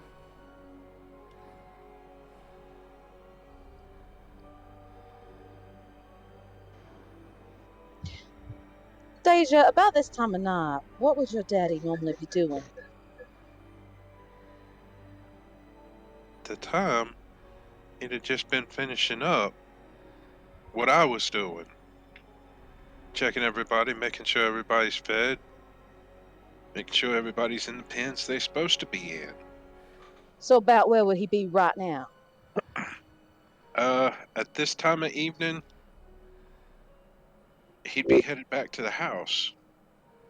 Let's go up that way real quick. I'm gonna take a look around. Alright. Okay, so you walk up the way towards the house. As we're following that pathway, Pax is gonna be looking around and kind of reaching out with their best and see if she can't find this ghost. Okay. So how do you intend to coax it out of hiding if it is? That's a good question.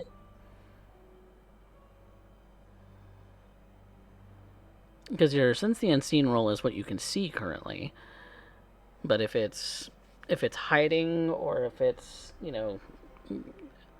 has a higher difficulty than that, to be able to see it, then you're not going to pick up on it unless you try and coax it out of being hidden from you. Do I know his name? Deja, does she know his name? Yes. His name is You Alias. know his name is Alias. Pax is gonna quietly call out his name. Lias, are you here?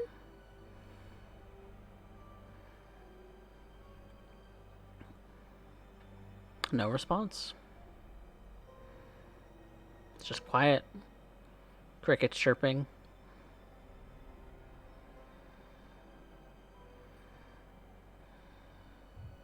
Eddie, are you still here? Deja, make me a charisma persuasion.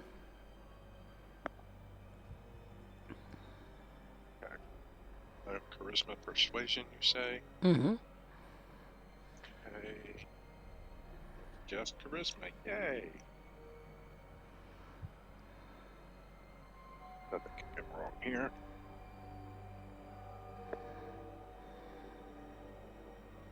Oh shit. That's messy. Oh.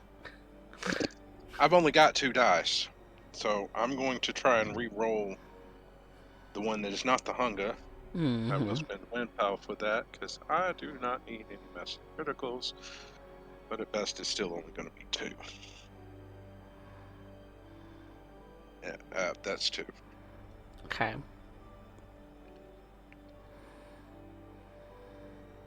No response?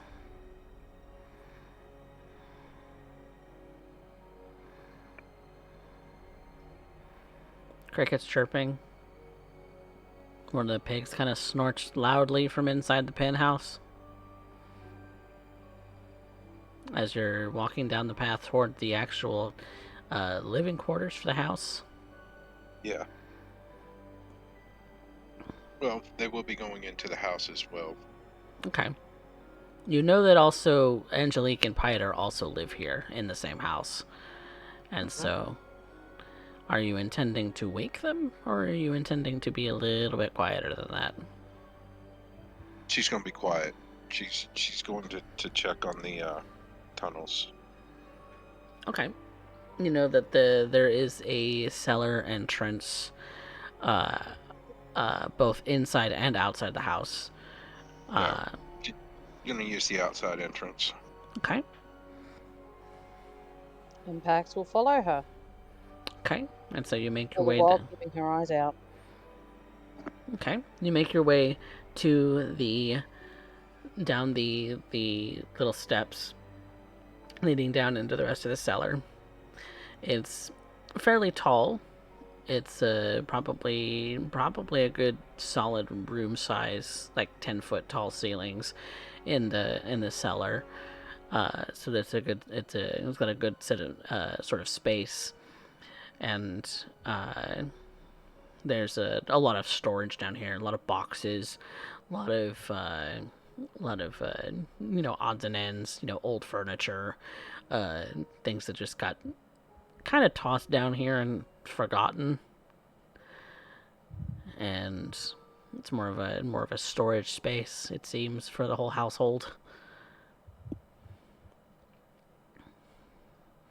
But Pax, you still don't see anything, and Deja kind of calling out in a whisper, you still don't get any response.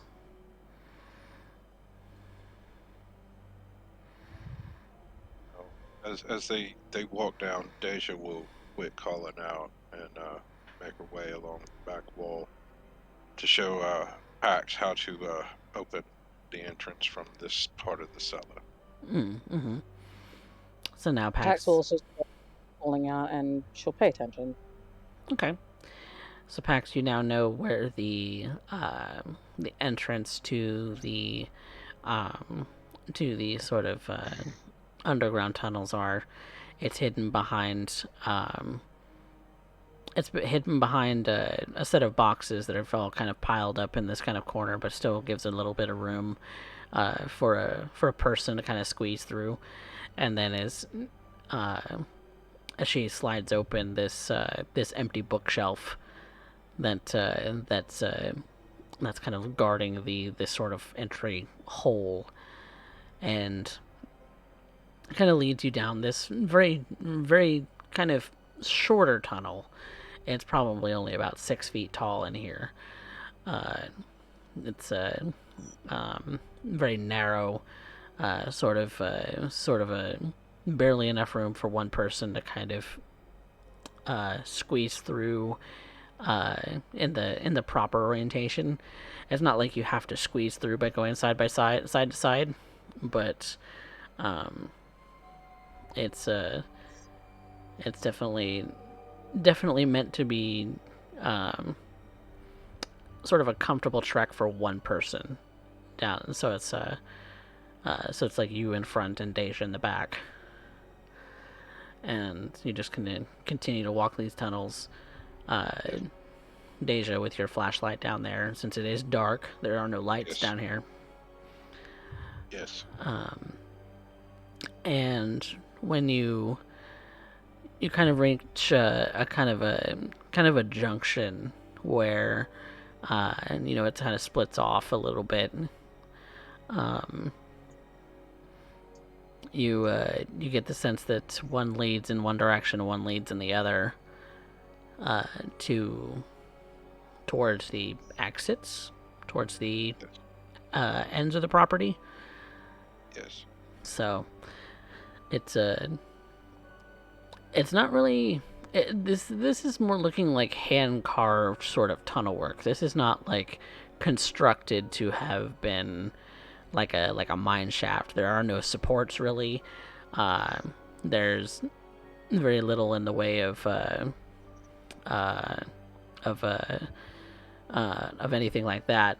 But Pretty rough stonework. Well, it's rough stonework, but it looks like it's purposeful. You get the sense that some of this was the work of Gregor, that had been kind of clearing out some of the tunnel, as well as kind of shoring up and kind of carving out and things that would be a little bit more structurally sound. You mentioned Gregor had been down here, Deja. It could not be helped. My attentions were called away, and I needed to make sure this was done as fast as possible.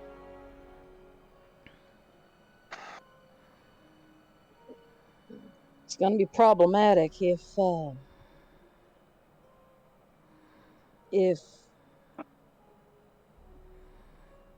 Gregor's side is playing a game. Well, that still leaves the house. The guns in the house and entrance from the house that Gregor does not know. Entrance from the house that Gregor doesn't know? Yeah.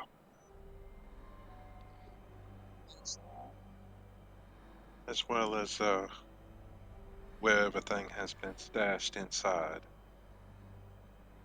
Okay. I want to make sure that the boss has a way out if...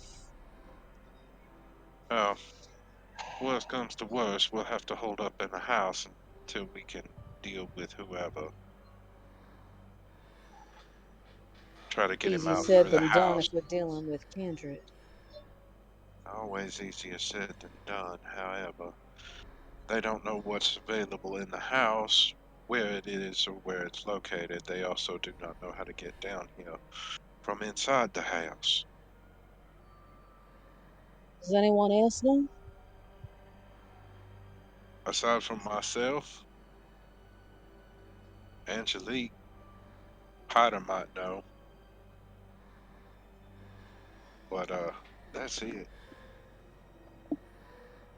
Only people still living that know, anyways.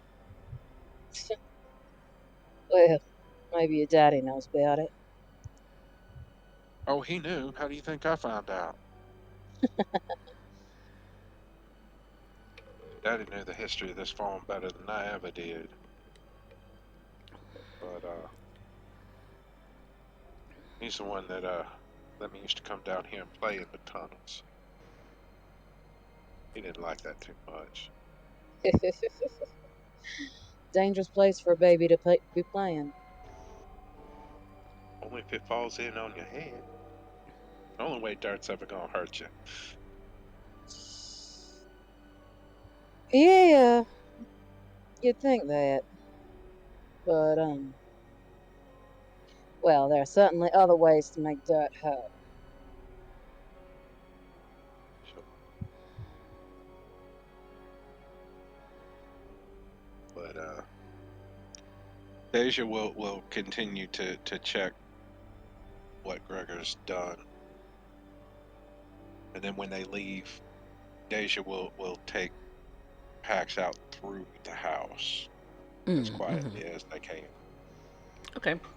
In that case, I do want you to make a dexterity stealth, both of you. Alrighty.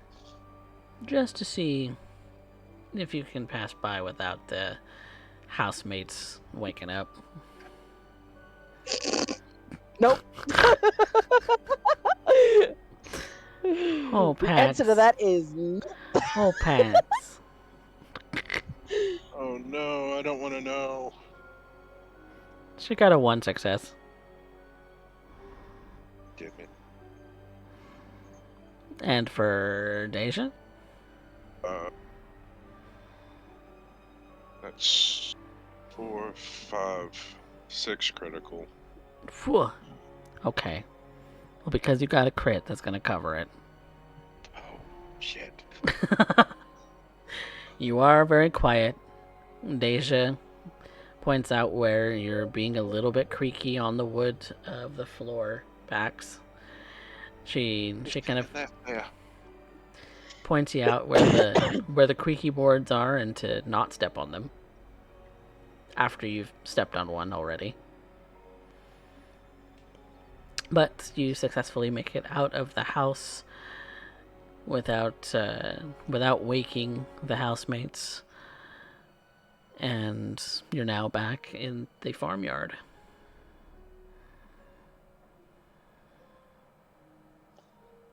Pax is gonna cast another glance around.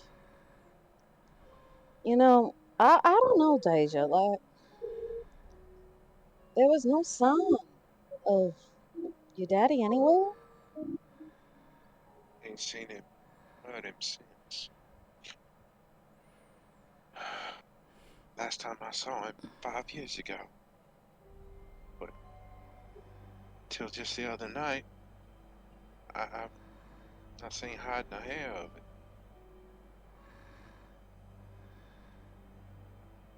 But he says he's here every night. Maybe he's just hiding. Maybe because Maybe I he's have feeling company. shy. Maybe because I have company. Maybe. I don't know enough about this yet to make any determination. I want to try one more thing. I want to try reaching out with premonition Okay. towards Deja's father Okay. to see. Okay. So roll your premonition roll and the rouse for that.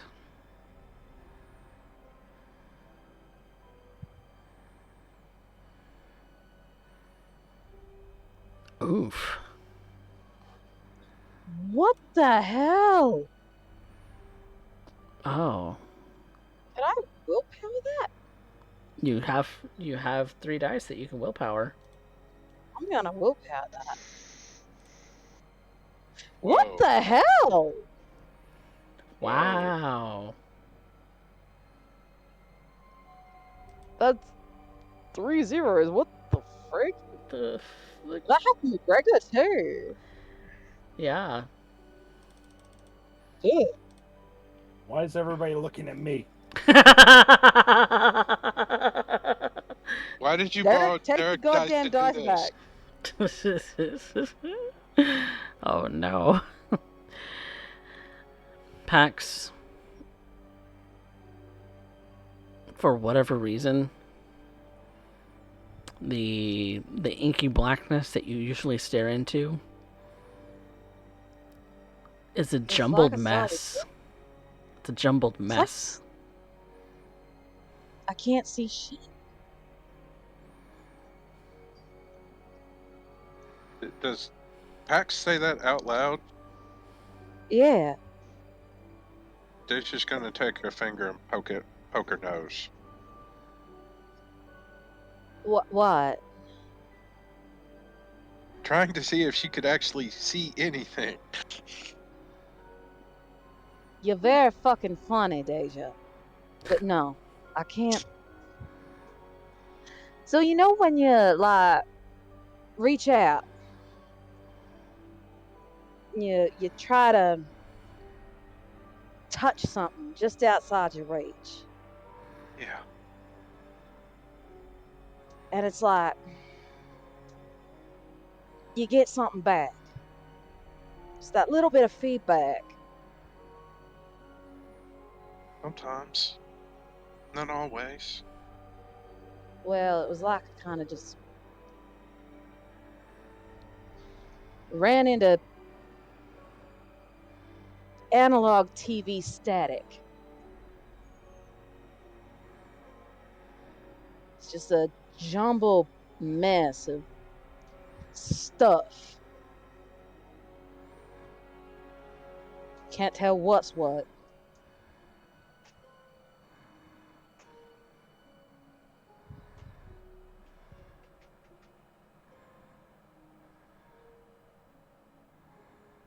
Hearing Pax say this makes Deja think back to her last premonition where everything was static and immobile.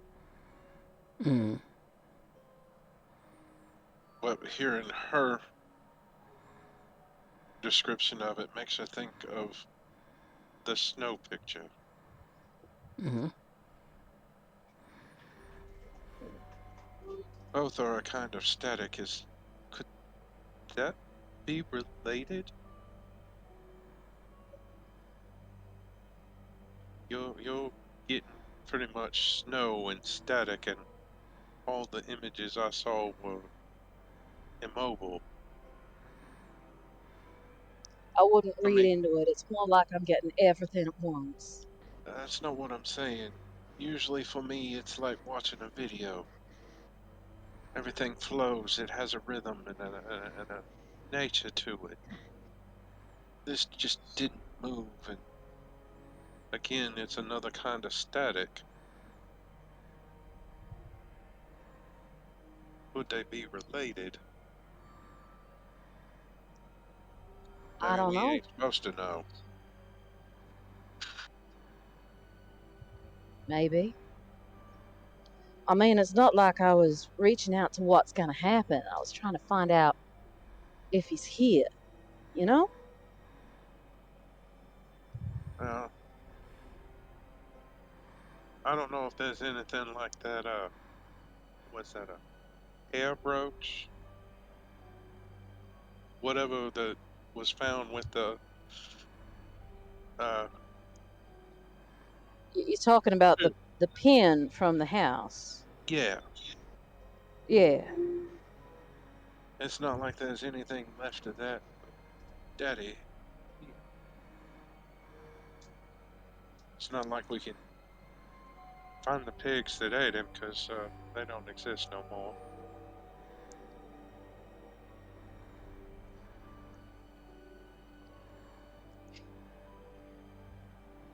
You know, Going over.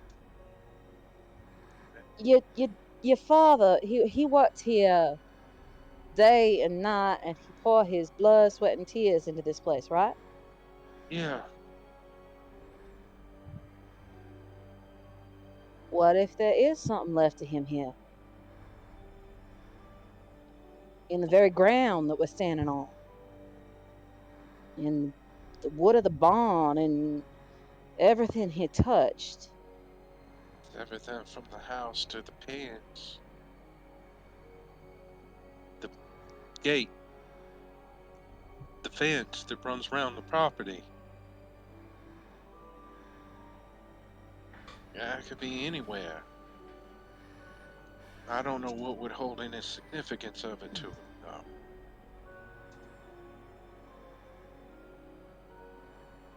Well, maybe he'll show himself to you again in time.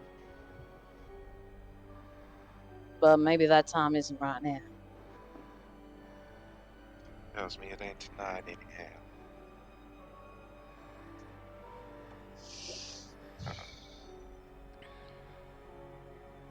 At least I know I have Well, another set of eyes to look at this besides myself and Madame Alexandrov.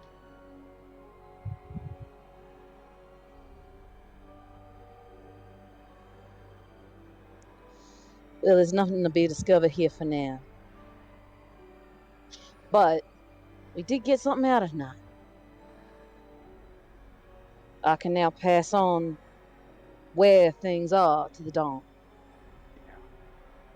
And give him the information about that little escape route.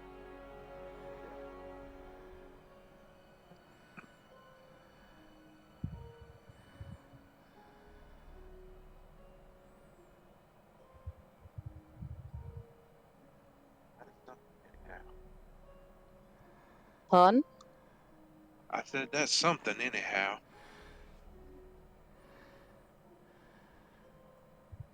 Not completely Mind I be empty-handed.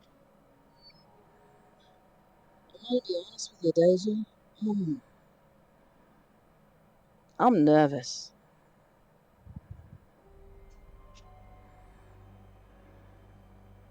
Feel like a cat on a hot tin roof with all this.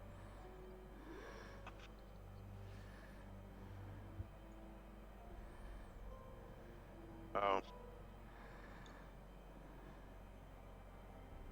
I don't know that it means anything. I can't really hear anything, but as far as the meat goes, I ain't seen anything that leads me to believe that goes sideways. I don't know why I still have that feeling or that you do, but and Deja will share the experience of her premonition of the meeting between the Dawn and De La Rosa, that she can't identify De La Rosa from the images. It's still fuzzy. But what I've seen doesn't show me that there's anything here that's gonna stick a monkey wrench in any of the plans for Don Hernandez.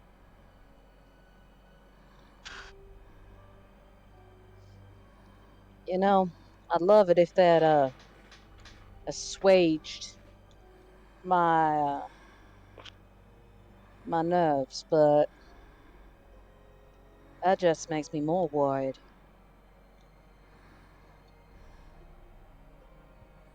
We can do is prepare for the worst. And I've done that Hope as for the best I best. can. I've I know. prepared as best I can. I know. Thank you, Deja.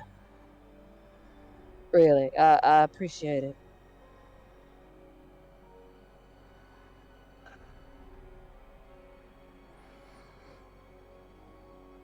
You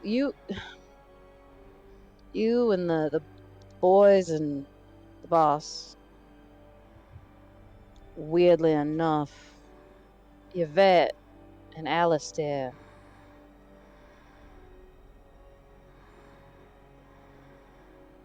Well,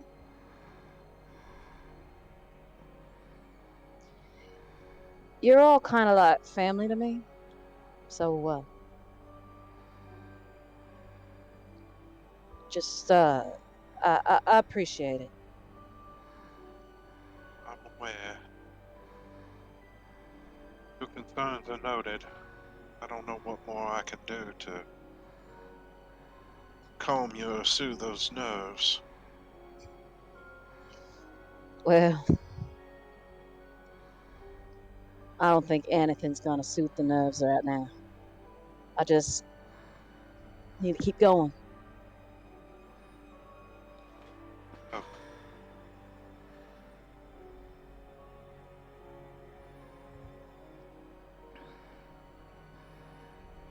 So where to Shall next, we? lady? Shall we head back to the Haven? that seems the best course of action for now.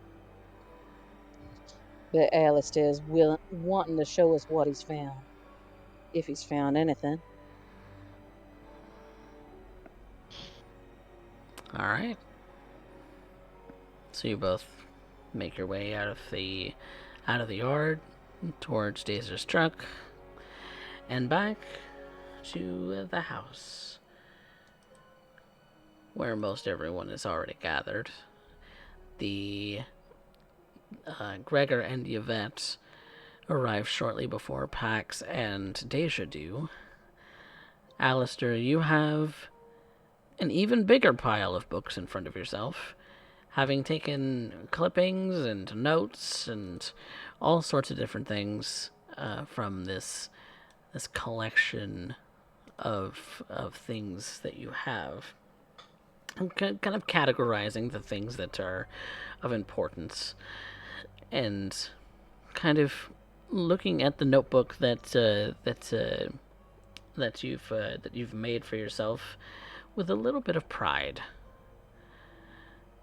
You still need to prove that you are the dominant person and to win over someone and gloat about it.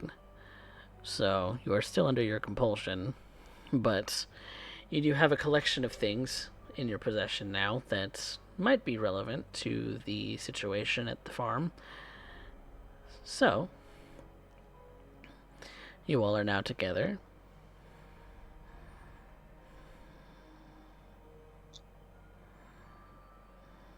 Yeah, Mr. Knight.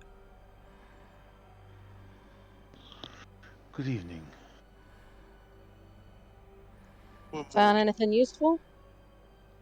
It's almost morning by this point. I also just kind of look around and smile. As I said, things will get done correctly. And he'll hold up the book.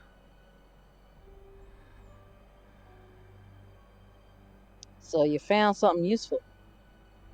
How much did I find, Coffee?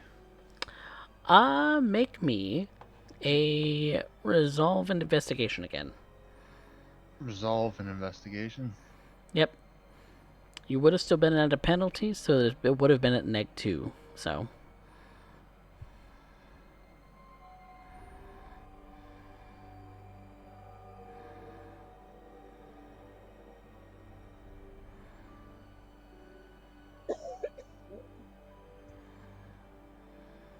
You know what? I will rouse again because of this. I want to succeed at this. Okay. Son of a bitch.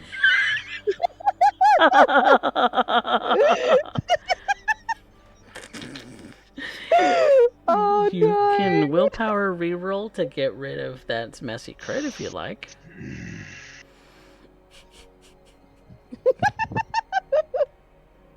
Oh, you can't win. Spam the mojo dice if you have them, guys.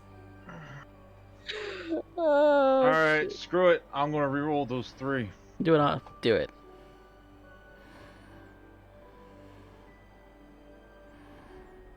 Okay, so it changes it just to a 3. Oh, God.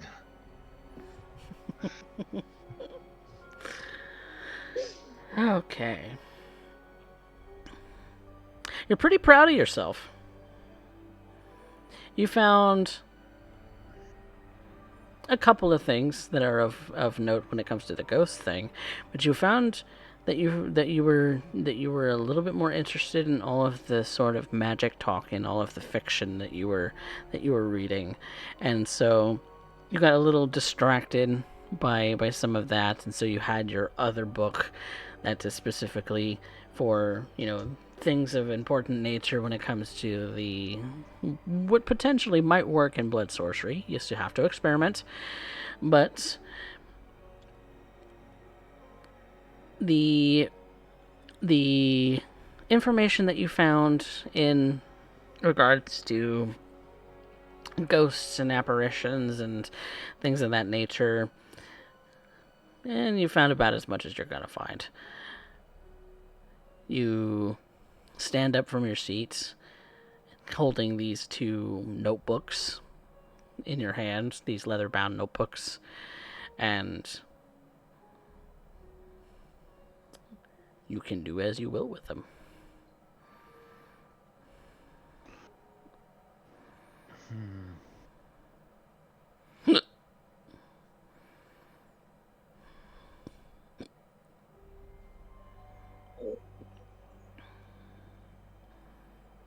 A pile of books that have been run through and clipped out of at your feet.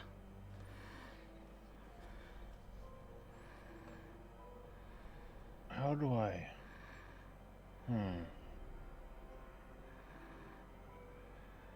I'll just say I found as much as I can out of most of this garbage, but I did find a few things that are interesting.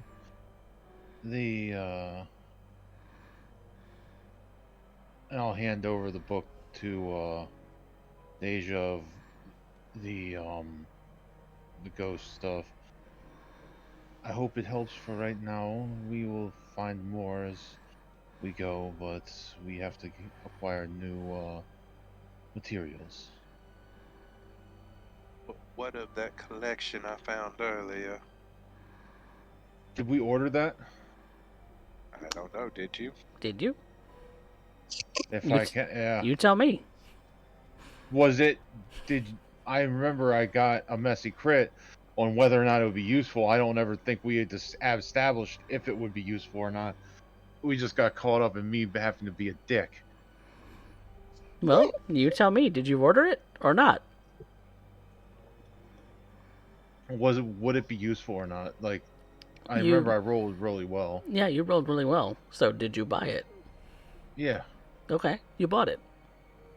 Okay. As long as it be useful, then. That's how this works. You want something, you buy it.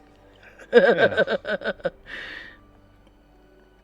I think he was trying to ascertain as to whether it was going to be useful coffee. Which we did establish with the roll is that it was going to be very useful. So useful, okay, in then fact. Definitely, yes. They will arrive in. Well, I'd probably pay for overnighting, or which would be a significant chunk of change, but nothing beats the wealth of knowledge. No. I think I have an idea of how to get rid of my compulsion tomorrow night.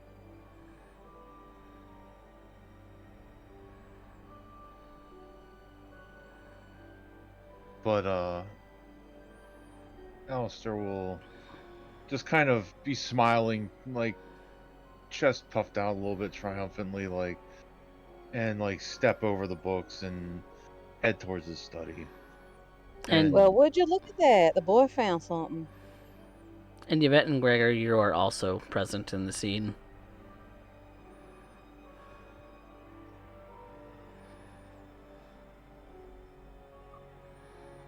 Always helps to keep a bookworm around when you gotta do research. Yeah, well, I'm not one for sitting still for too long. Neither am I.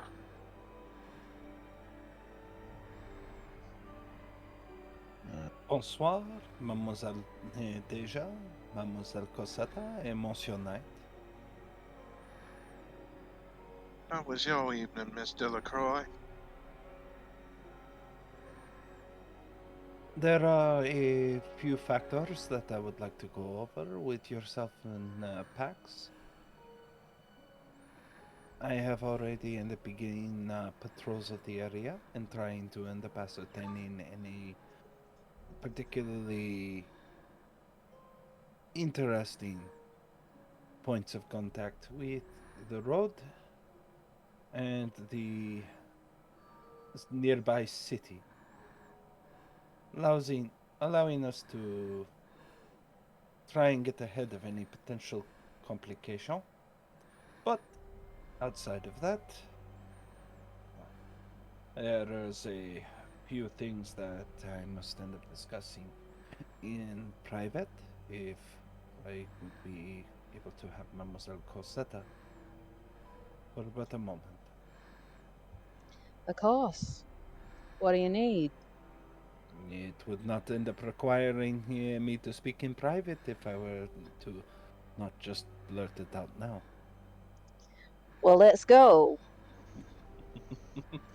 She smiles, thinking she's clever. She ends up bringing Mademoiselle Cosetta to a side room. She looks over Mademoiselle Cosetta,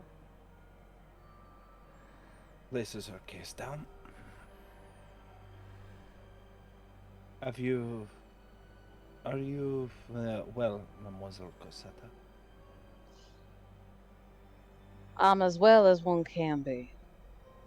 Are you keeping fed? Yeah.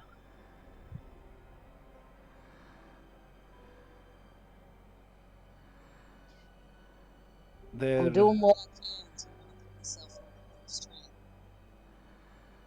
Perhaps. This is that awkward moment where I am offering you a top up. Have you fed? It is of little concern. No, it's not. Precisely.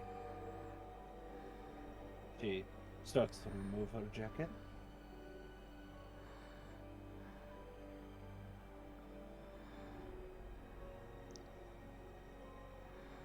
Why do you insist on doing this?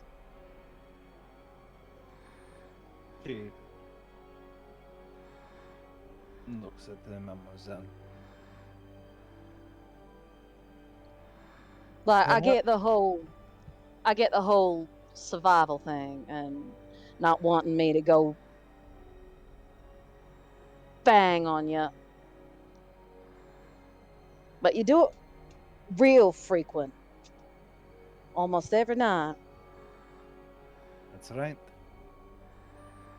Consistency, routine. These things must be established early and solidified in repetition if you are to continue to exist as you are.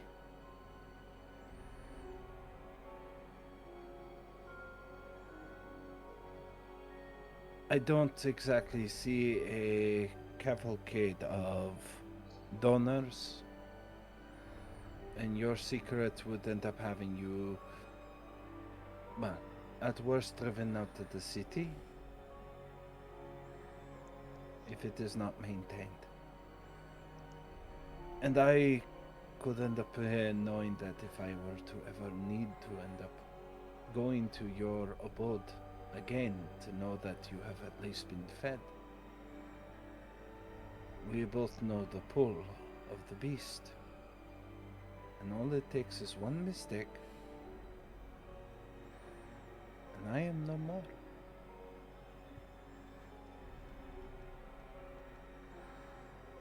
I do not gamble. I deal in certainty.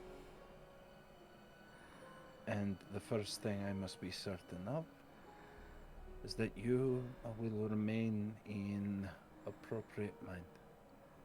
Besides, She's You're well absolutely past. delicious. Besides, you've already had your opportunity to remove me from the board.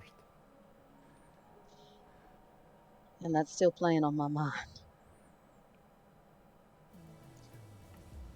How certain were you then? I was not. It's why it had to be done.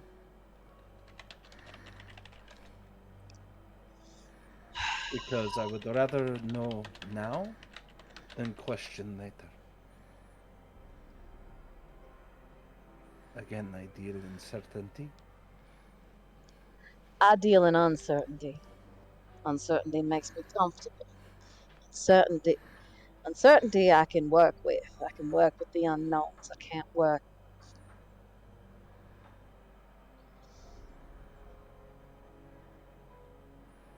You cannot work with me. No, that's not. She's offering herself. Why not just drink her down? Would you rather Monsieur Knight, Mademoiselle Deja, or the Dawn? I'm just trying to get my head on straight. Clearly. But that is difficult to do when your mind is perpetually thinking of the need to end up consuming those around you.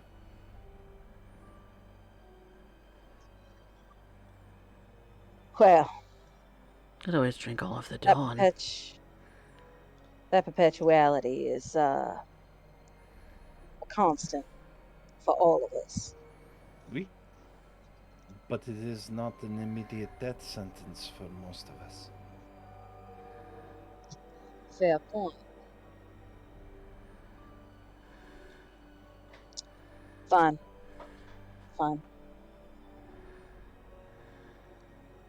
Yvette pulls out her pistol and instead of placing it to Pax's head, as has been established pattern, she simply unloads it and places the single bullet in the chamber on the coffee table, the magazine placed aside, and the empty pistol right alongside them. You know, it's not too late for me to change my mind. True. But you will not. And you're sure of this? You care for the Don. The Don's best interests lie in appeasing Monsieur de la Rosa and his guest. And if his guest suddenly were to realize that he is dealing with someone who is consuming other kindred, or worse, he does not go back to end up calling because of complication.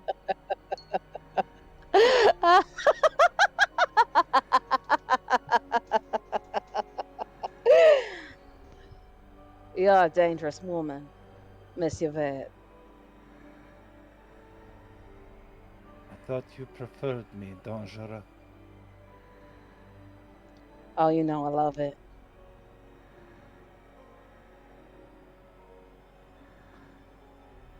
She offers Pax a seat Pax will take it.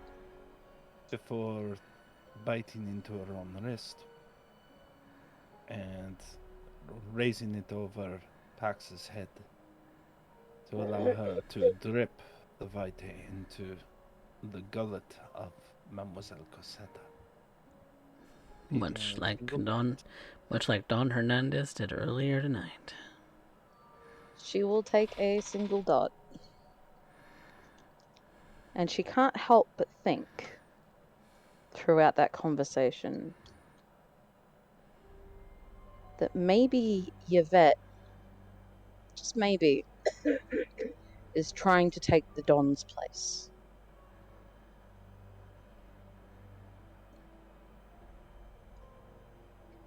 And that Hey, up.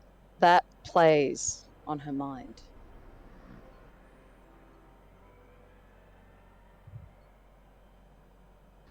She wants to replace him.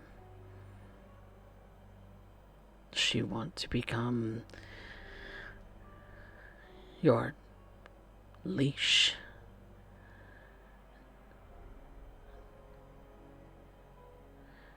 Would the Dawn even allow for that? No, he wouldn't. He certainly wouldn't.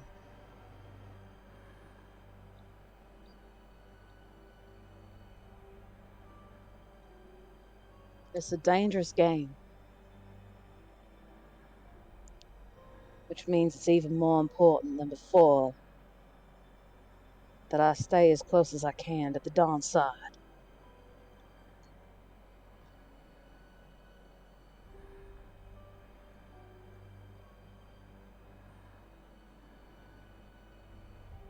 I don't like where this is going.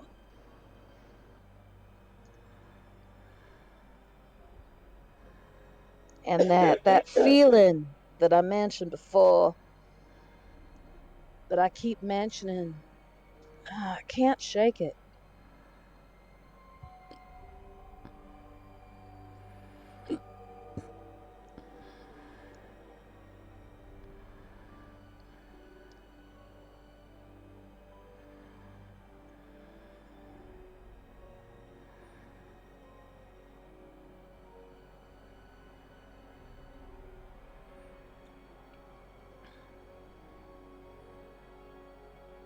Soon after the drink is finished, Yvette will end up licking the wound. Take a moment. And she still somewhat tastes the foulness of her earlier meal, placing upon the jacket. Monsieur Douglas will be discussing our events with you. But I am to report as she pulls out her notes, places down the maps. Here are what I have discovered, what I have thought concern. I'm sure it is mundane by your standards, but it is the most we can get on such notice without a small army to quarantine the area. I believe here, and here would be your best lookout spots to know if anybody is coming up the road. Give you some degree of, well, coordination. And I believe all 3 spots could be observed from here. At least 4 people for the job. I'm sure your Don can end up handling that, we? Quite likely. I'll be sure to pass this on to him along with everything else that I've got to pass on. I hope this serves you well, Mademoiselle Cosetta. It really does.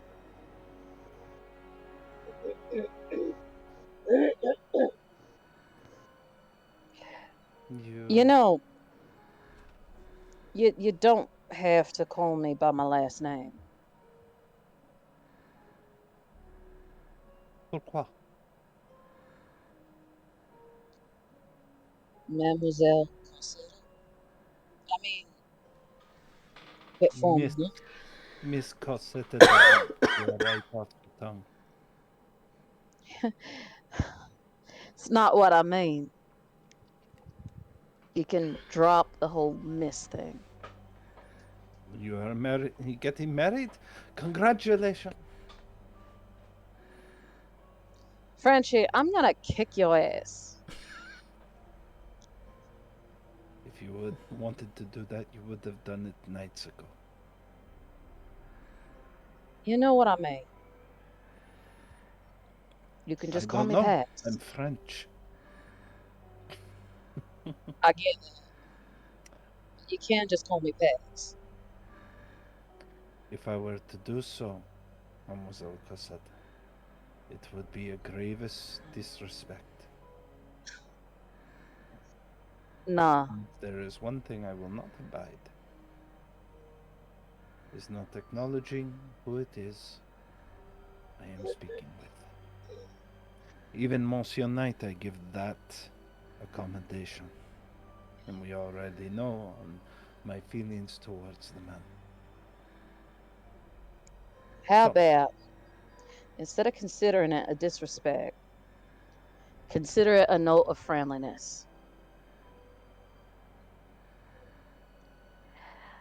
Calling me Miss or Mademoiselle and then my last name.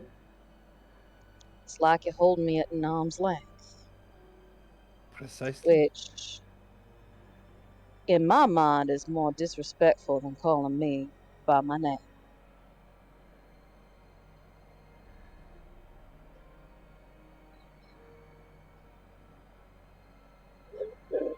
When the time comes that I feel that that sentiment is true, that evening I will say Pax. I Until look that forward to moment, it then. I do so because you have expressed emotions to which I honor, but I am also aware of my position in the city. If the other Baron were to know exactly who I was, if they had opportunity, they would remove me from the board. And then you would be placed between your two masters and choosing which. And one would have to be denied between the dawn or vengeance. Because the dawn is not going to go to war openly with a baron at this time. Oui? Fair So that enough. would be denying you. To save you from such things, yes, I keep you and everyone at arm's length. But I have never once denied you, Mademoiselle Cosetta, any service that I can provide in helping you with your ambition. You indeed have not. I honor the contract.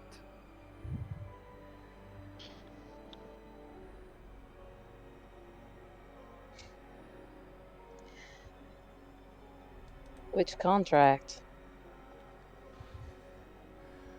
She grazes her hand upon the serpent that slithers at her collarbone, that tattoo placed upon her before her embrace.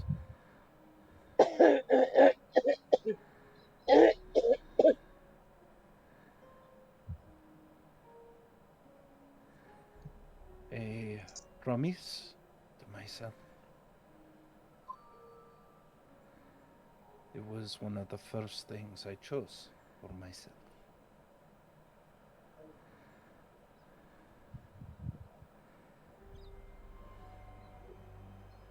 Understand, Mademoiselle Cosetta, I cannot change what I am.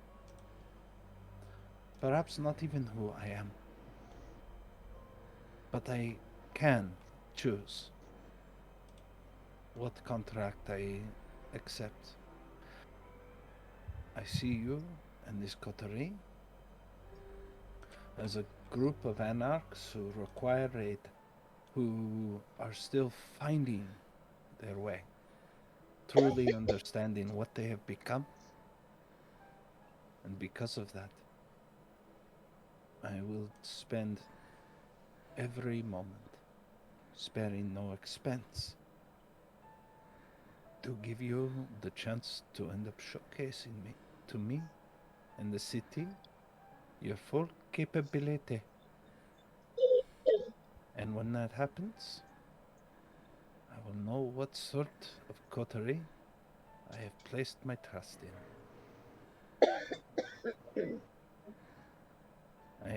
Sorry, the blood was tainted by my recent feeding, it may be distasteful at this moment, but circumstances were requiring it. The taste will fade in time.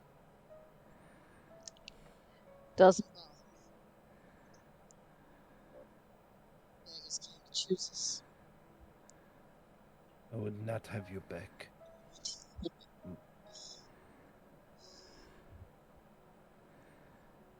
Yvette, if you need help,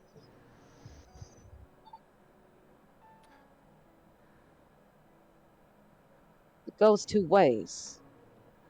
We. And when I do call for that bit of assistance, you will know it is serious.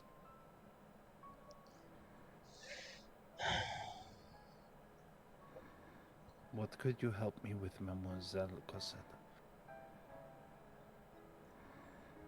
What could you offer me? Or Mademoiselle Deja? Or Monsieur Knight? Or Monsieur Douglas? What could any of you offer me? In truth. Fuck I out. have... Sorry, repeat that? I didn't quite catch that. I said, fuck, I don't know. I could at very least help you with the hunt.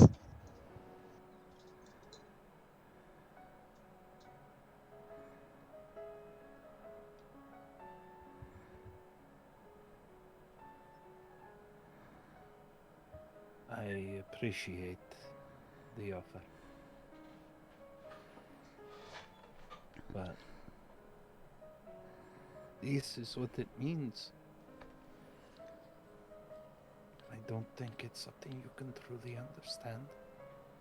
You could bring words to it, you could bring voice to it. But I fear you may never fully understand it. I made peace with that very early in my embrace.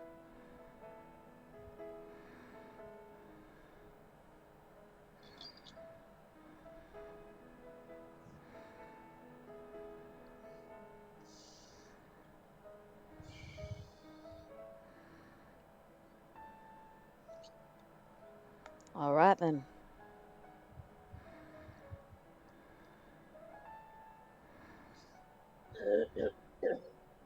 Someday. If someday.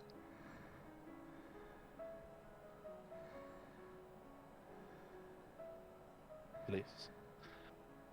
Let me not detain you any further. She's placing her jacket back on, reloading the Glock, placing one in the chamber, placing the safety and sliding it into her shoulder holster, and then proceeding to open the door for Mademoiselle Cosetta. Right. Thank you. Of course.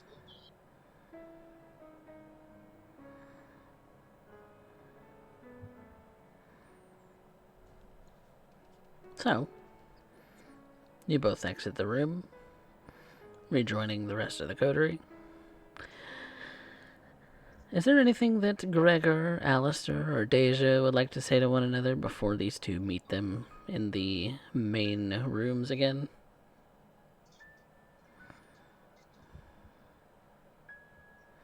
Gregor peeks over at Aliester, somewhat interested in what he's doing, but more so in trying to listen to what's going on just beyond the doorway. If he's trying to listen, that would be a wits awareness, my friend. Sure, I'll roll it. It'll be a decent difficulty because they are in a room and being kind of quiet. Yeah. I'm not hoping to succeed, necessarily.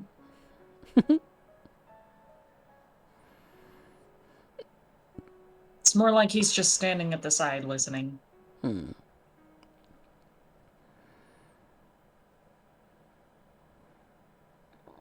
That is a 4.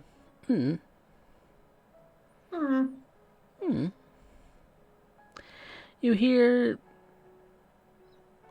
some of the conversation. I'll kind of let Pax and Yvette kind of determine what it is that you do overhear. You don't overhear all of it, but the one thing you do note is that there is no raised voices, there is no scuffling, there is no need for intervention if that's what you were listening out for in the first place. So, there you could be grateful for that. They're very cordial, very friendly, it seems. And so there's no need to intervene on anything. One thing that Gregor would probably have heard very clearly from Pax was the insistence that Pax is called by her actual name, not Mademoiselle Cossetta. Pax feels very close to Yvette.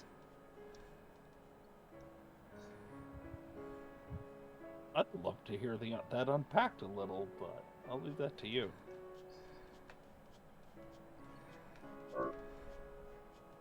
Oh, it's gonna get a little unpacked.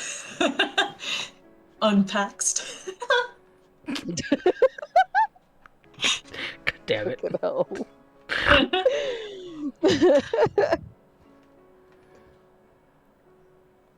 Well, anything else that you three in the front room are doing? It was my understanding it was just Gregor and Deja in the front room, that Aliester had retired to his study before Pax and Yvette had slipped off to their conversation. I don't know. What is Aliester doing right now? He's still under that compulsion. Yeah. I think he would be looking up on his computer and booking that cruise because he has a plan for tomorrow night. Okay.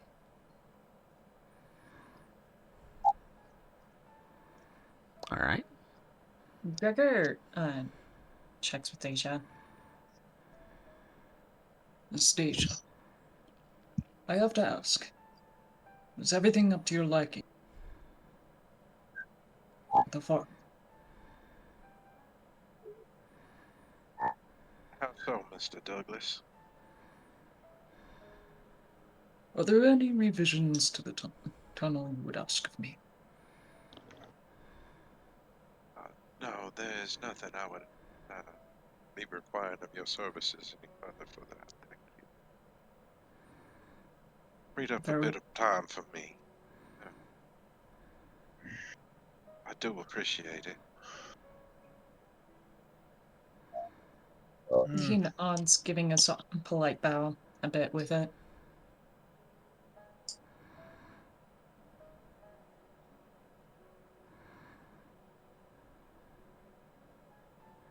I would prefer that you keep that to yourself.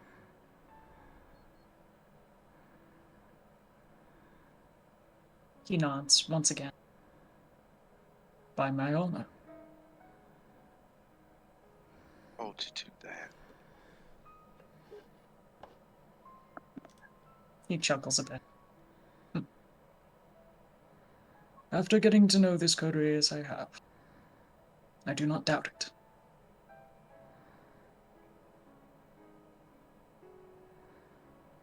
And I do thank you. That did free up time that was needed elsewhere.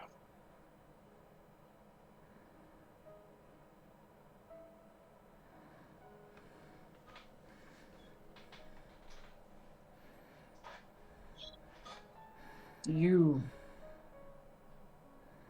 have concerns about this upcoming event. Many concerns.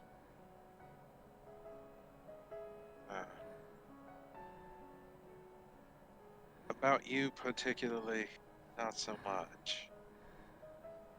Your compatriots have a whole host of them. I'm surprised you didn't have more concerns about myself. What makes the differentiation to you? You seem to be a forthright, stand-up kind of guy. Your friend, not so much. Which leads me to question why you're here. And the intel that you have on being here. But not that you believe in your sire.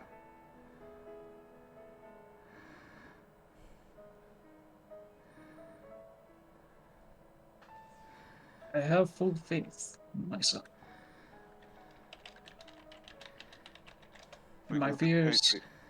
Sorry, No, please.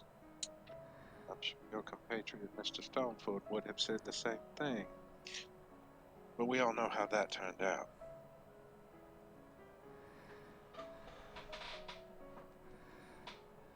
I argue Mr. Stoneford, as I have come to know him, is polite, but not so much kind. That he was kind. I didn't even call into question his politeness. I called into question his mentality and the intel with which he came to this city.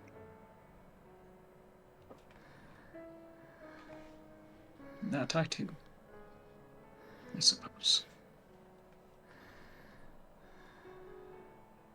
I'm not sure what happened that night, and I am filled with regrets that I was not there.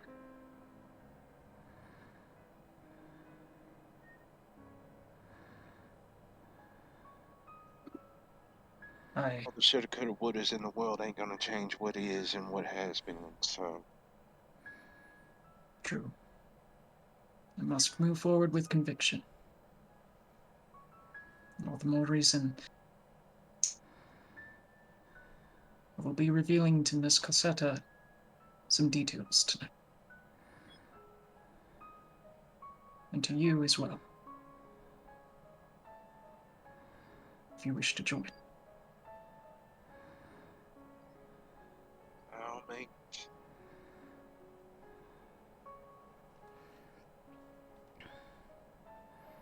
Which would be about when the Yvette and Pax start to come out.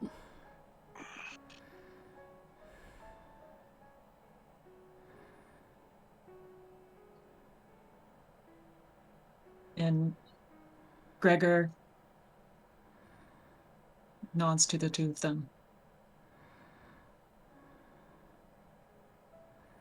I suppose that concludes your matters, yes? Yeah, it does. Miss Cossetta, if I might, I also ask for your time tonight as well. Shall we then? Geez, I'm popular this evening.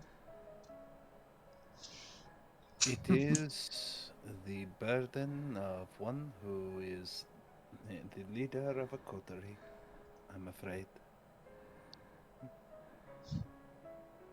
Seems to be that. What would one in your circles refer to a group like this? What would we be if you are, qu'est-ce que c'est le nom? Lieutenant? What that would make us? I guess that would make us a crew.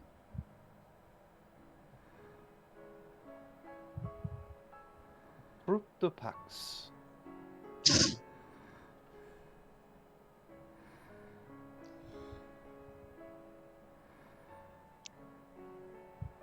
But I'm not a lieutenant. Oh, but it sounds so nice, though. Lieutenant Pax Cossetta.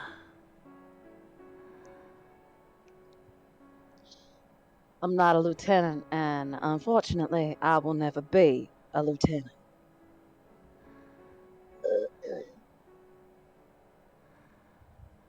What I have between my legs stops that.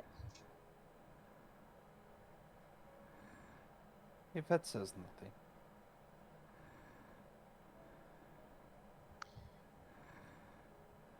Shall we?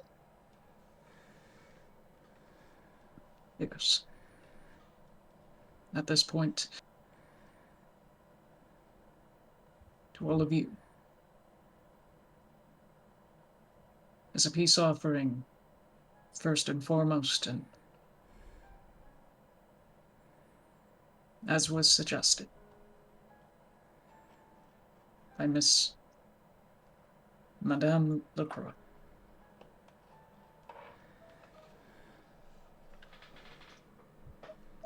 to show that I wish to be of a noble mind and personhood to this coterie, I will reveal all I know.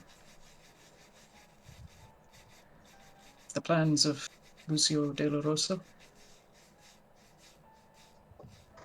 and what I intend to cooperate in the city.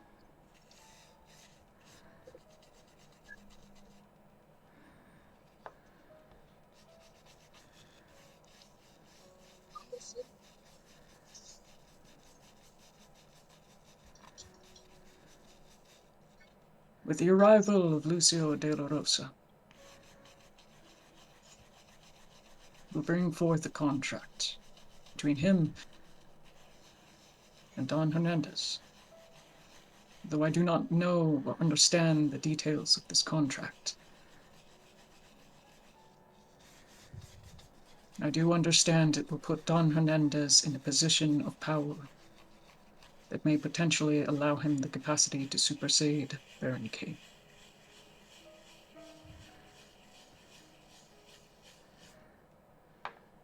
It will set in motion events that I am not of any capacity to know or have been informed of.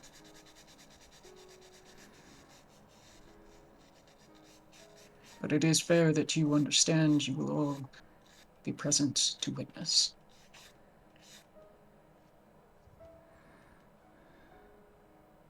To enact such, I have concocted a means to distract Baron Kane from Lucio's arrival. I will invite a high-ranking and known premier of the city.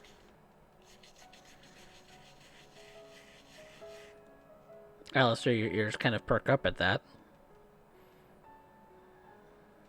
Is Aliester Yes, in the they do. room? Aliester is nearby, so if you're talking out loud, then yeah, he'd be able to hear you. I mean, we didn't end like we didn't close the door or anything. No, yeah, you're kind of talking to everybody in the house. All right, well, everyone knows. With the inclusion of him and my suggestion to the Nosferatu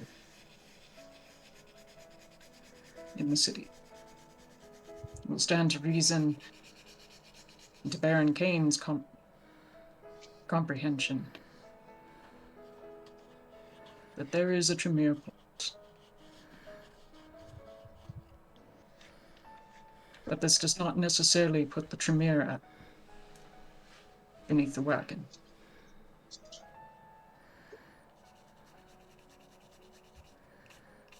As closely as Baron Kane stands himself, can Don Hernandez present an open hand. But it is for future means. No. The main term right now is that Baron Kane will have to make a decision to either confront Tremere and present himself a tyrant to the city, or allow any sort of plots and hands to transpire under his watch, and instead present himself as a traitor to an anarch movement.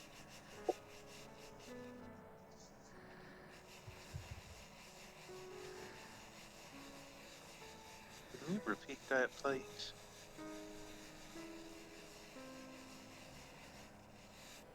Which part? That entire last bit, I'm not sure I caught the cut of your jib there. I want to make quite certain I understand your meaning on what it is you expect this meeting to do and how it pertains to Baron Kane. Tremere have been implicated. Basically, he's using the Tremere as a distraction to keep Baron Kane's eyes off of what's happening with us. By implicating the Tremere and throwing them under the bus. But the call that I heard last, I'm a bit confused. Could you expand on that, please? Aliester will kind of walk out of his room and kind of give a glare towards Gregor. Does Pax notice this? It's awareness.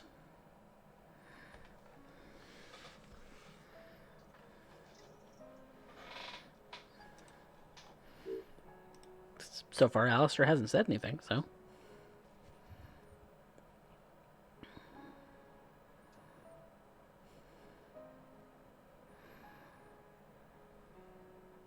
He hasn't said anything, so you're not aware of him yet.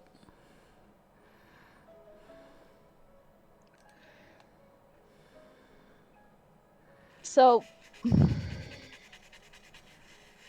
this is all just to keep the eyes off of this meeting.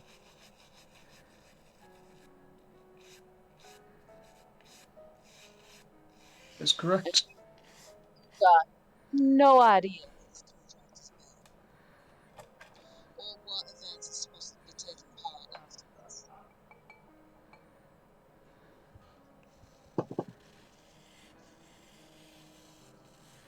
That is correct.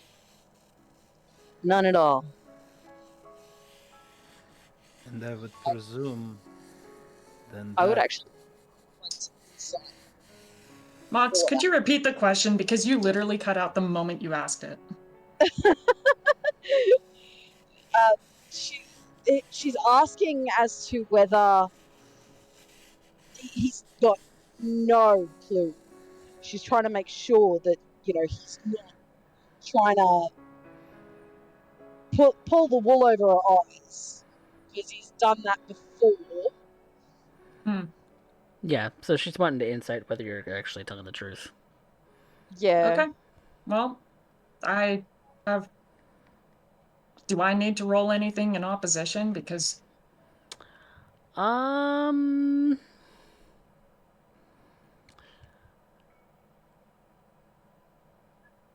you've been pretty forthcoming so far, so no, it would just be a charisma persuasion. And mine is a wits insight. Yep. Just making sure I'm rolling the right thing. if I roll low, is Don't worry Pax about that. gonna- That's what the ST's for. Yep. all right? Well, there you go. A whole 0. He's not very persuasive. He's not very interesting. Pax, he's an oddball. Even when he's telling the truth, he seems unconvincing. It's really that Nosferatu vibe. There's really no conviction behind his voice when he says that. It's like he's kind of reading a script. How many times did you get trained to say this shit? Not once, but I rehearsed it many times in my head for fear that you would potentially attack me. Attacking you is the very least. Which you're not so far. She may not want to. Don't you start, Aliester. Monsieur Knight, if I may, if you were to be angry at anyone, it would be Doc.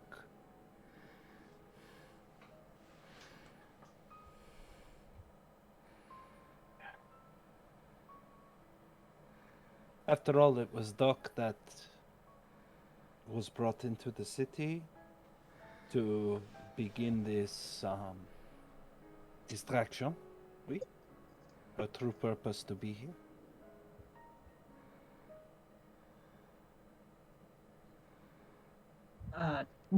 Gregor just slowly nods.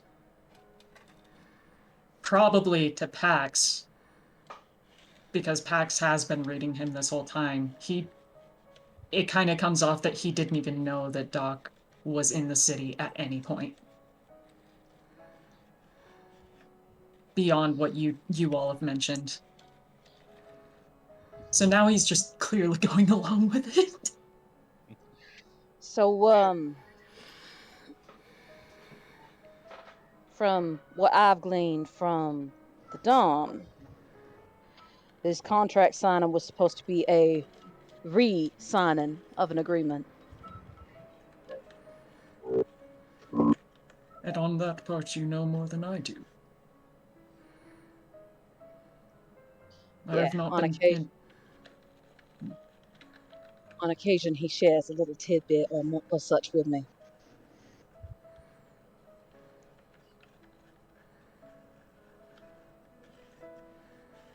So, the events that is supposed to follow.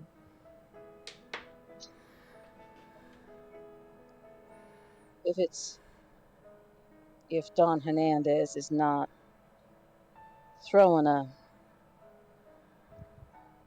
diversion out there himself, this re-signing should be something that puts our Baron friend at a severe disadvantage. That is my understanding, ergo the secrecy. The events that follow with this misdirection with the Tremere and the disadvantage of.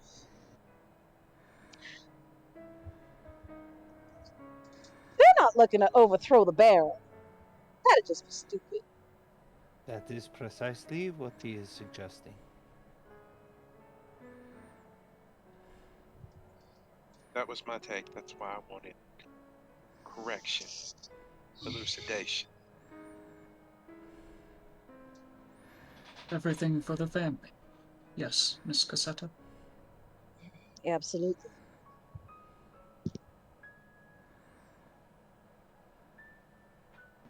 In this scenario, with all this subterfuge, who is supposed to step up and take Baron Kane's place? Don Hernandez. That will not be the case. The city holds two baronies. And if Don Hernandez were to try and take this particular domain, he would be disputed by our dear Baruha friend down south. Maybe that's the point.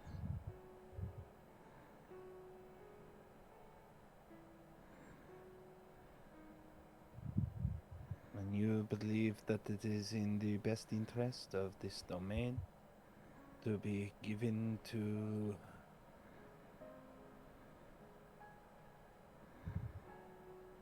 well, if it is how you wish it. I don't know what Don Hernandez is thinking.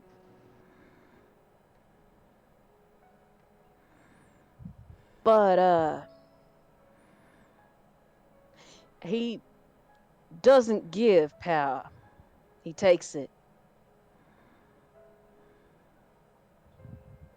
If he's given power, it's so he can gain some back. He plays the long game.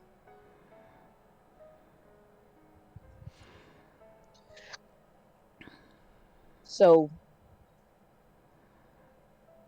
I'm gonna trust the Don.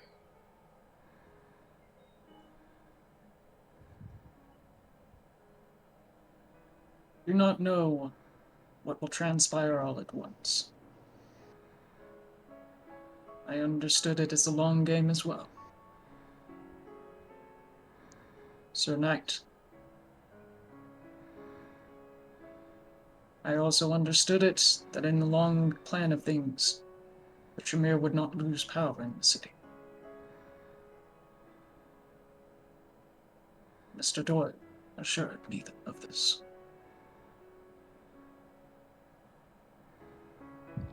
Monsieur Doyle. The War Baron.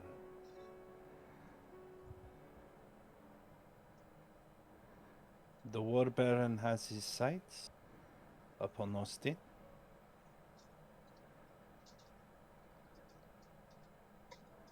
Whether it is his sights or not, he works closely with my sire.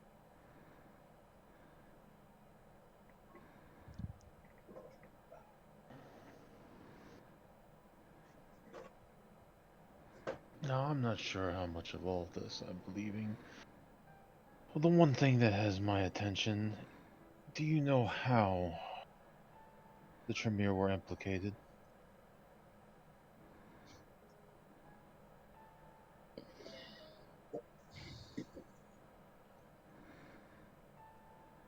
To know. They were implicated as creating a chantry.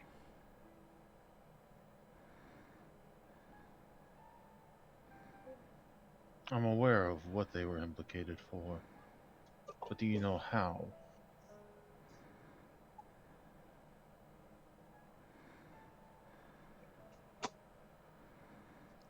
Do you really want the answer to that question, Aliester?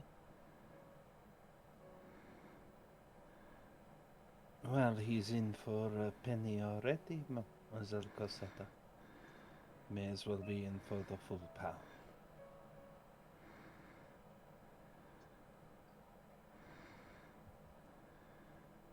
Camarilla correspondence. As it stood, there was already a belief that Baron Kane was in correspondence with Camarilla. Can this be proven?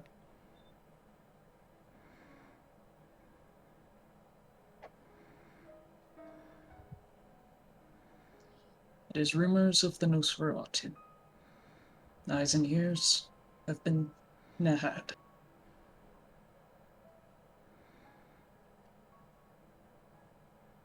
But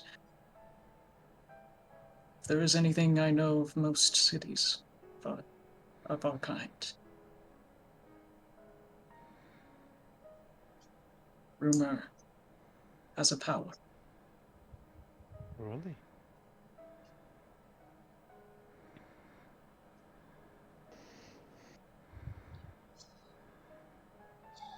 Rumors are damn good at shaking up foundations. ST, I would like to incite everything that Gregor just said and see how much I believe. Whether or not you believe it is your choice, but you can insight check it to see if he's in fact lying. That's what I mean. Gregor. Do I have to roll another persuasion check? Remind me again, the rumor that you heard about the Camarilla, that was from Jewel, yes? Yep. Okay. Yep, that would be a persuasion check then.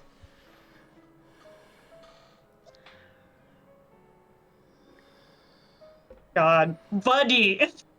I have one dice in this. I am not...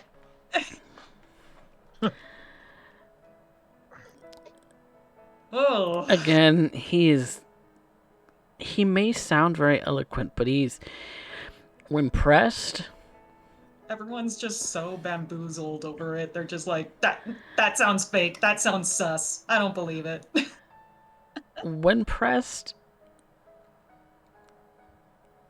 he sounds like he's telling the truth. You're fairly certain he's telling the truth. But even he doesn't sound all that convinced about his truth. He's so bad at lying that even the truth sounds like lies. It's that one charisma, bro. I got zero. I got nothing in persuasion. I got nothing in it. He's got 2 dice in subterfuge, 1 dice in charisma. That's it. This is why he doesn't talk. Shows up with the car and beats things up. That's all he was made for. The getaway van. Yep. Aliester. Yeah, you're pretty certain that he's telling the truth, but that he's not selling it very well. Monsieur Knight, Yes. well, I understand your frustration.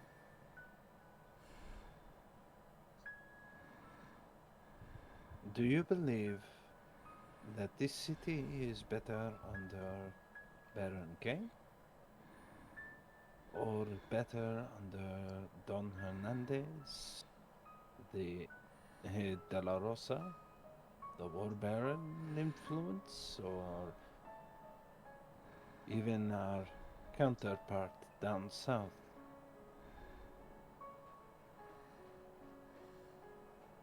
Do you believe? What do you believe is your best course of action?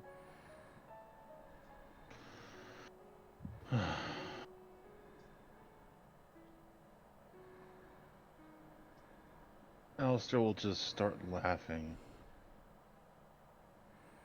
It doesn't matter what I believe. I think that I'm just going to keep my mouth shut and stay the fuck out of this.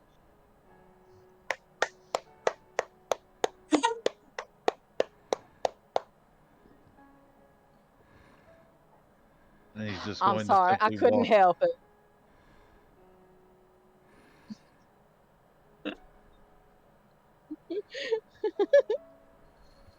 Oh shit, I'm not muted. I think I'm just going to prepare for my part in trying to stay alive, and that's all.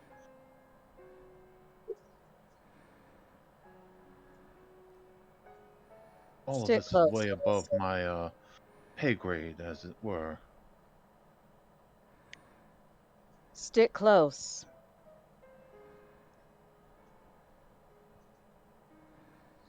This is likely is not gonna turn into a political game if it's not already.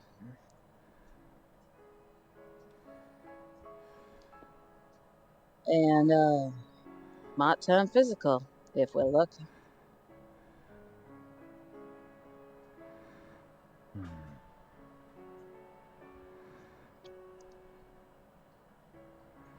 Far easier to kill an enemy than it is to outsmart.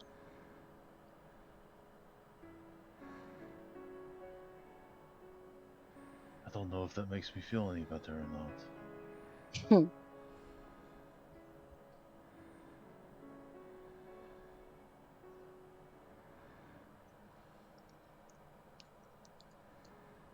And with this hope, I've brought clarity.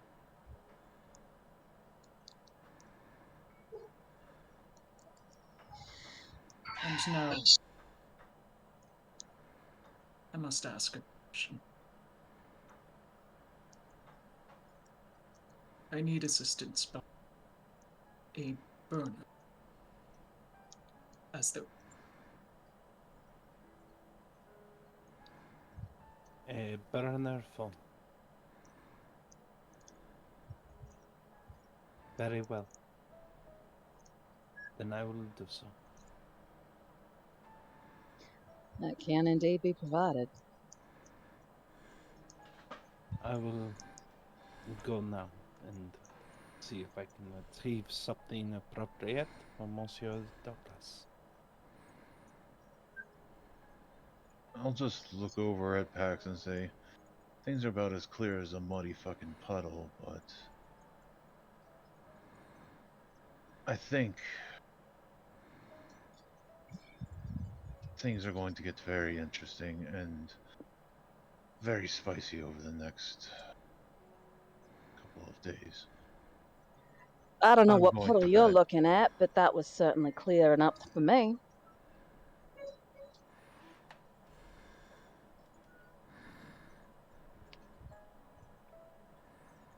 But sleep well.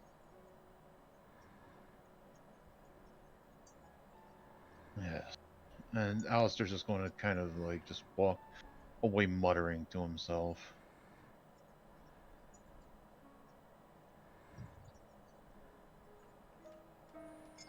Miss Cassetta,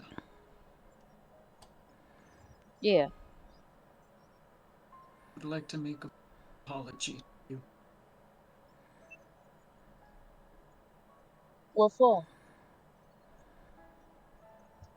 I understand that my movements might have made you anxious, and I know that those anxieties have yet to alleviate.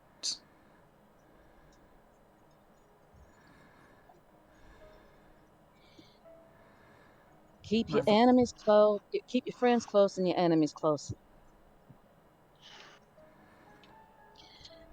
My nature is to be anxious, as you put it. Keeps me alive. Keeps the people around me alive. I'm sure I'm not the only one that thinks like that here. She kind of glances over at Yvette.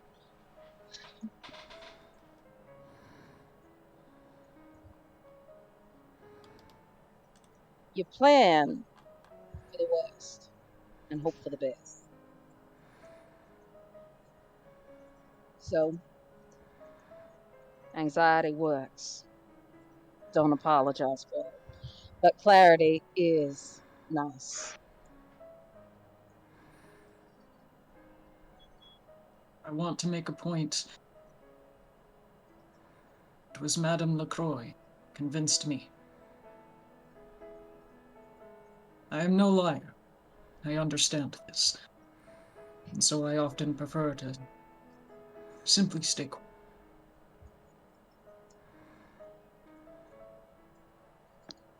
She has You a are lot of...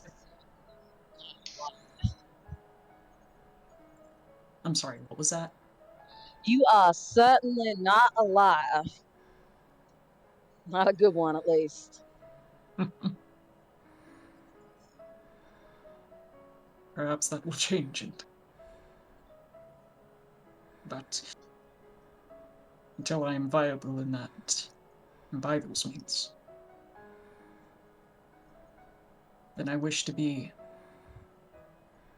present myself as some quiet nobility in the way that my sire has raised me to be.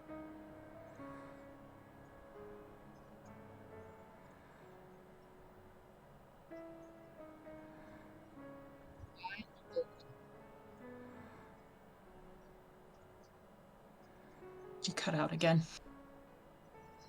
Quiet nobility. Ain't that something?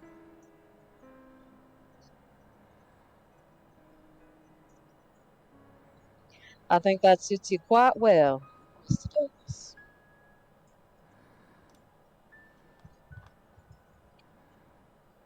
I'll take that as a compliment. Good, because they're rare and far between.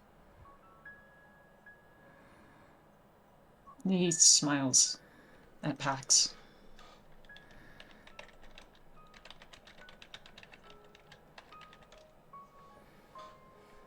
I want to thank you for your graciousness as a host.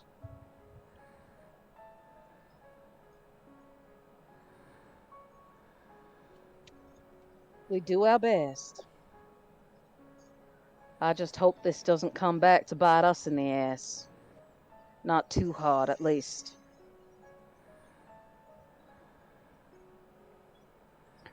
If it does, you most certainly can come to bite me.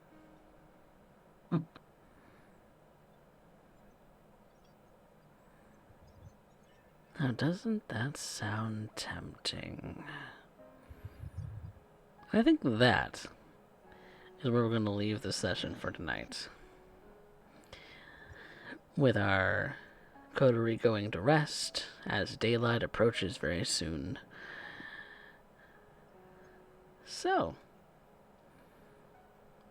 thank you guys for being my players. Thank you for hosting. The kitty is so cute. Thank you. I know, I pointed her out in chat. She's being a cute little beeb. She's adorable. Whereas Yeah, I my keep little saying that. shithead is all wet. I saw a little old what's her face? CL. I forget her name. Little old CL. I pointed her out to chat when you had your little beeb. She was still damp, and I was like, eh. Cat hair. Aw, the Gamers like babies. cats. The babies. This is a cat cafe. Let's be real. That's what my channel is. I am So, the like- CoffeeCat, and this is the cafe. So, like, tonight's session was so good. I'm glad. I'm glad. Oh. I ain't gonna lie. Leave everything out. You're just like, ugh. Yeah, no, bro, I ain't gonna lie. I was like, all right, one of two people are gonna frenzy on me tonight, and it's either gonna be Pax or it's gonna be Aliester. I'm like, It was very nearly Aliester. taking bets in my head, dude. Oh, and all of the Derek dice. Let's be real. There was a Once curse not on Derek. for once not on Derek. The curse transferred to other players today. So That was insane. yeah, That was almost 6 zeros in a row. right. I think literally at least, at most, you have a quarter of the dice rolled actually were success out of what is effectively a coin flip. Yep. Essentially. Yep. Mhm. Yep. Well, Well, Gambler's Fallacy says you're long past due for a hot streak. Right? Please, God, make it count. yes, of course, the gambler's fallacy. Peyton, take the wheel! Yep. So, I don't think I have any Pax- mods in today, so I'm gonna have to set up the poll for myself. So, Pax has a lot of questions for Don Hernandez. oh, of course she does. She got so many questions for Don Hernandez right now. It's a matter of how does she approach it, because he gonna dodge those questions. She knows he's gonna dodge it. Of course. And he's the Dawn, so he's crafty. And she knows that he's not going to be very forward with her. So what does she intend to get out of it? She'll get something. Well, she'll get something. She'll get Poppy, something. I hope It you don't might mind be a that. kick in the ass, but it will be something. I hope you don't mind what? I hope you don't mind that I pulled in Urian's name in there. Oh, I'm gonna roll with it, bruh. I roll with this shit. Alright, so the audience poll is up. You can spend channel points or bits to get yourself more than one vote if you like. So feel free to start shenanigans, should you decide to. But we have some things to do at the end of session. And of course, I love the feedback from my players. You guys are the greatest. You guys make the show. And I really... Ooh, pardon me. Really do look forward. It's 3 a.m. Central Time. Let's be real.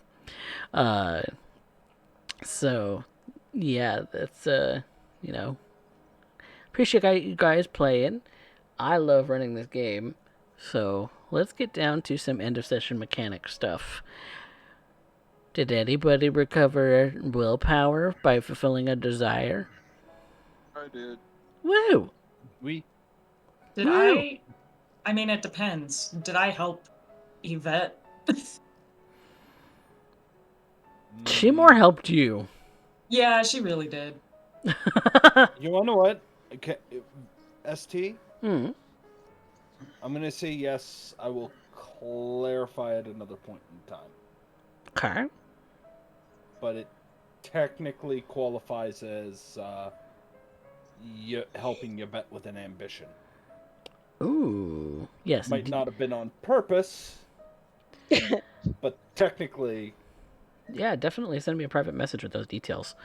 But that way I have notes for it coming up. But that's the willpower portion. I don't think anybody has stains to acquire and resolve, so we're good on that. Aliester might have a stain in his pants thinking about all the shit that's coming up. It has a lot of questions. Of course. There's only so much you can do in one night. So yeah, we will be starting next session at a new night too. So I might actually tell on myself. This is such a bad conviction for such a bad liar. Never reveal your secrets. Stay hidden. oh yeah, I Gregor. revealed everything. Yeah, you did. Take a stain and resolve it, please. Okay.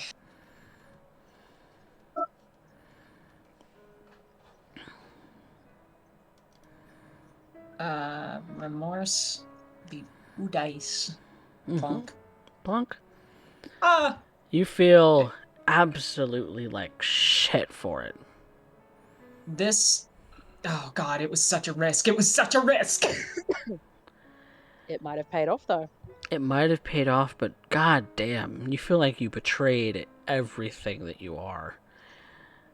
You feel like you betrayed Lucio. You feel like you betrayed your people back in San Antonio. You feel like you betrayed yourself. You feel like the worst human being in the entire world. But you feel like a human being. For that, we count our blessings. Monstrous as you are, you feel kind of human in the fact that you feel like shit about it. Mm-hmm. I'll take it. Alright. So now we move on to the fun part where we get experience. So everyone at the table gets an experience for showing up. Much Woo! like... And we do things here, much like Derek does in his games on his channel. Oh, pardon me. Where we do a little bit of the roleplay centric and experience based on who out of our cast members thinks who did the best when it comes to moving the plot, when it comes to the best scene, and when it comes to the best line. And then, of course, the audience gets their vote because the audience is a fickle god and will bestow upon them, which they find worthy, their favor. So, who moved our plot? Personal... I'm just saying, Yvette. I'm sorry. That's you true. can't convince me otherwise. For me, it's a toss-up between Gregor or Yvette. Mm-hmm. I'm calling Yvette flick the first domino. I don't normally jump on it, but I have to jump on. Personally, I'm gonna give it to Yvette because she saved Gregor. She convinced him to reveal everything to the coterie, and finally just put his faith in Pax. She made sure Pax was fed. I'd give that to Yvette. Okay. It's two Yvettes. Sure. All right, Yvette. What do you think, Mojo? Vote doesn't count. Majority goes to Derek. No, but your opinion still matters. Oh, I'm just saying, it doesn't matter. It's a throwaway vote. It matters to me. Oh, Deja's pushing her own personal plot. It's true. Yeah. She did. It's true. She did. Like I said, for me at this point, it's a throwaway vote. So it's not going to Yvette. Sorry. No, don't be. I told you I'm aggressive when it comes down to earning those points. All right, Yvette it is. Best scene.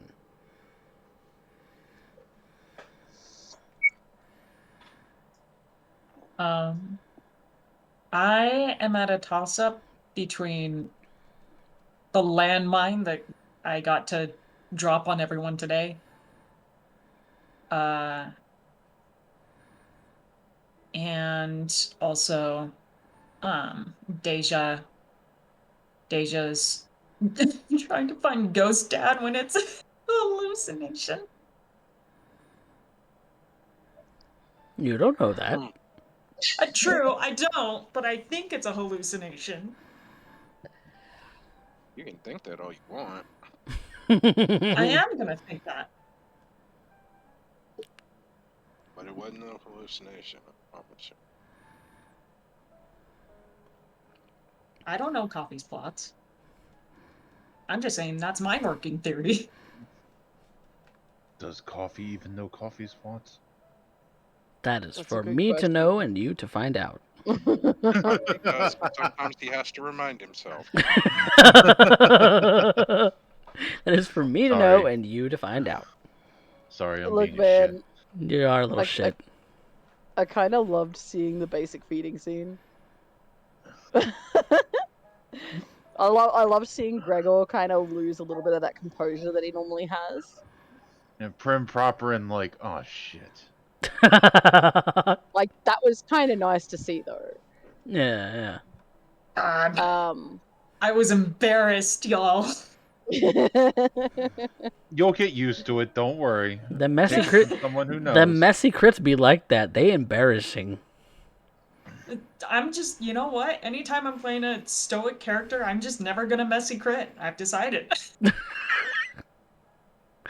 That's not how. Make sure you tell your dice that too. Yeah. You have to bless your That's what dice. willpower is for. Mhm. That's what willpower is. It's true. You have to bless your dice first.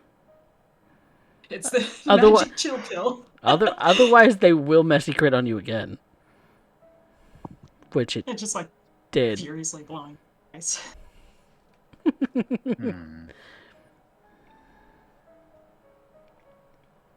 I'm gonna go Have through mercy. basic feeding scene. That's 2 for basic feeding scene. Which is the cleanest basic feeding scene ever in the history of Twitch. Right. Yeah. I'll go for that too. Because it didn't end in a body, it didn't end in a frenzy, and it didn't end in a masquerade breach. Yeah. Oh, you're right. It was nice. Everything worked out. This is why we have Yvette. In fairness.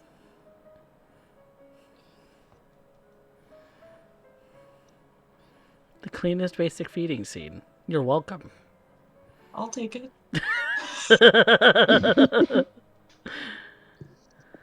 That's why he got the gloves. So is They're not for- that going to it's not for Gregor the or aesthetic. Yvette for that scene? Oh, that's a good question. Gregor. Okay. Yeah, sure. Thank you. Gregor it is. Best line. What was that really salty line that Aliester threw out there? Fucking. Oh, at least something will get done tonight. Oh yeah. Oh, at least something will get done right tonight. And Yvette, you do get the audience vote tonight. But Alistair's line for at least something will get done right tonight is on the chopping block. Any others? One that got me was Pax laughing really intensely and then saying to Yvette, "You're a dangerous woman. I like that." My little gay heart.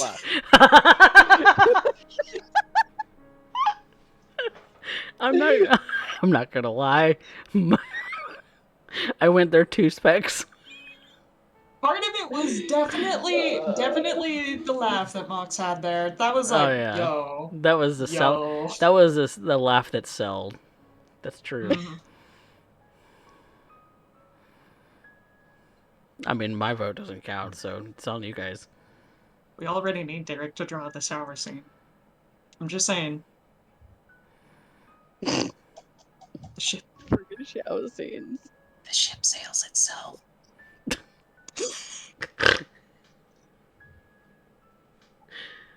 Do I have another picture that I'm gonna draw? Am I gonna end up drawing the shower scene? You mean? I mean, there are 4 Derek, artists. if you're talking, I'll go. I'll go. What So who's got the line? Is that Right, I'll give it to Aliester. okay? So that's 2 for Aliester, 2 for Pax. Derek, I think it's your deciding vote.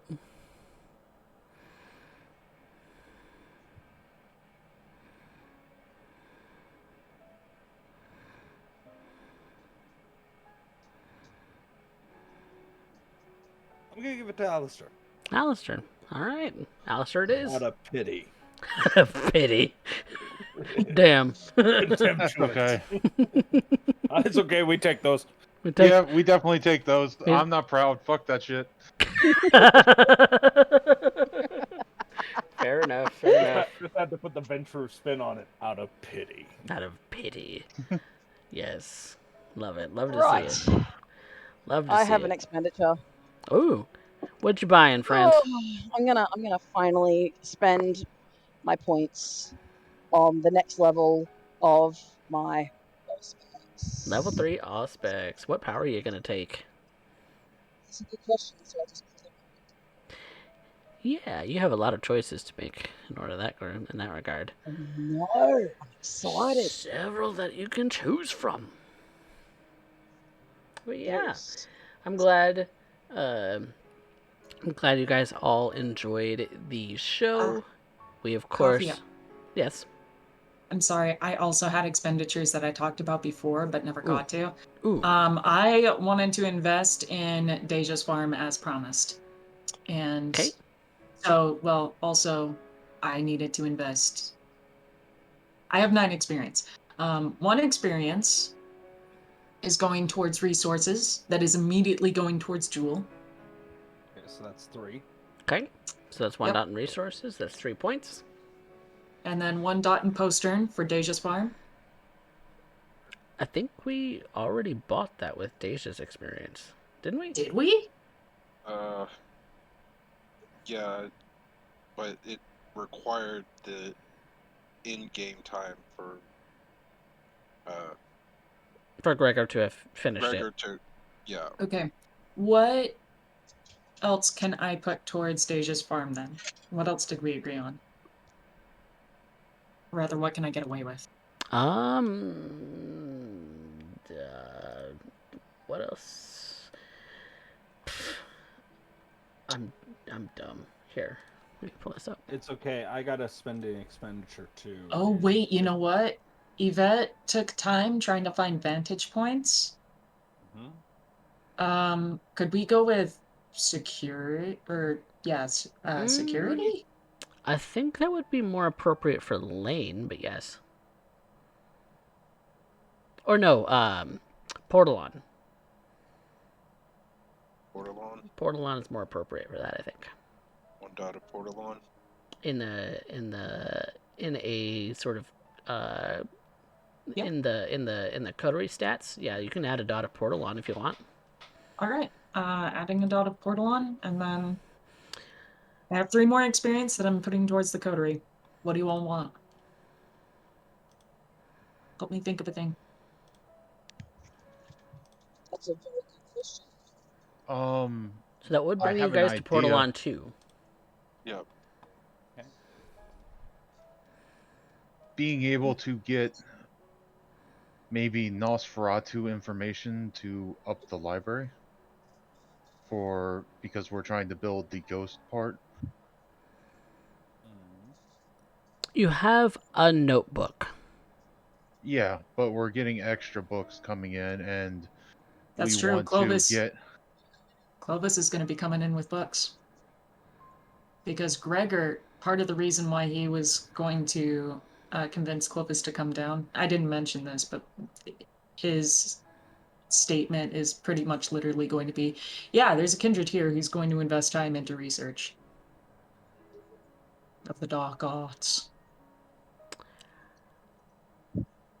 Which they also don't give away willy-nilly. No, but this is part of a favor, a very special favor.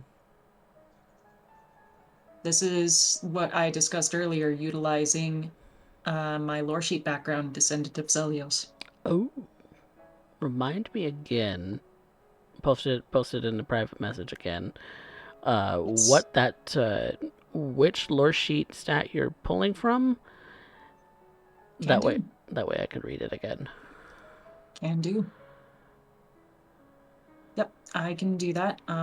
Basically, Descendant of Zelios, 3 dots, because a Descendant of Zelios knows many fancy places in the city, good places for ley lines and things like that. They, knowing kind of where ancient kindred tend to rest, they acquire a series of, like, a couple favors here and there. Oh, okay. Yeah, that's those favors are usually in conjunction with having built something for someone. But, well, we can talk about it. Okay. Yeah, it was just a thought. If it doesn't work out, it's no skin off my back.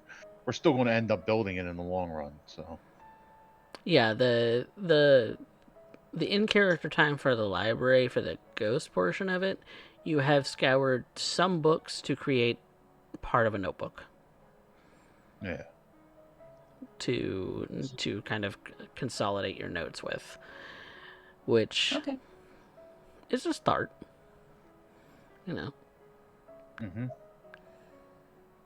I'm not being incredibly obtuse, I would hope. I don't want things to be just like magically appearing willy-nilly, but also not take too long in character, because that's not fun. Yeah, no. That's why I was thinking, like, if they could bring in someone that actually has books or that is an expert. Yeah, basically, the implication is Gregor is calling down the favor for Clovis to enter the city. Clovis will make the trip for a reason. Cool. Just out of a favor, no, he won't do that. There has to be a reason for him to arrive. He's happy in his little town. I'm sure he is. All right. I will discuss it with you later, though. But, okay. Yeah, we can start discussing it through the off week. If that doesn't work out, are there any other ideas?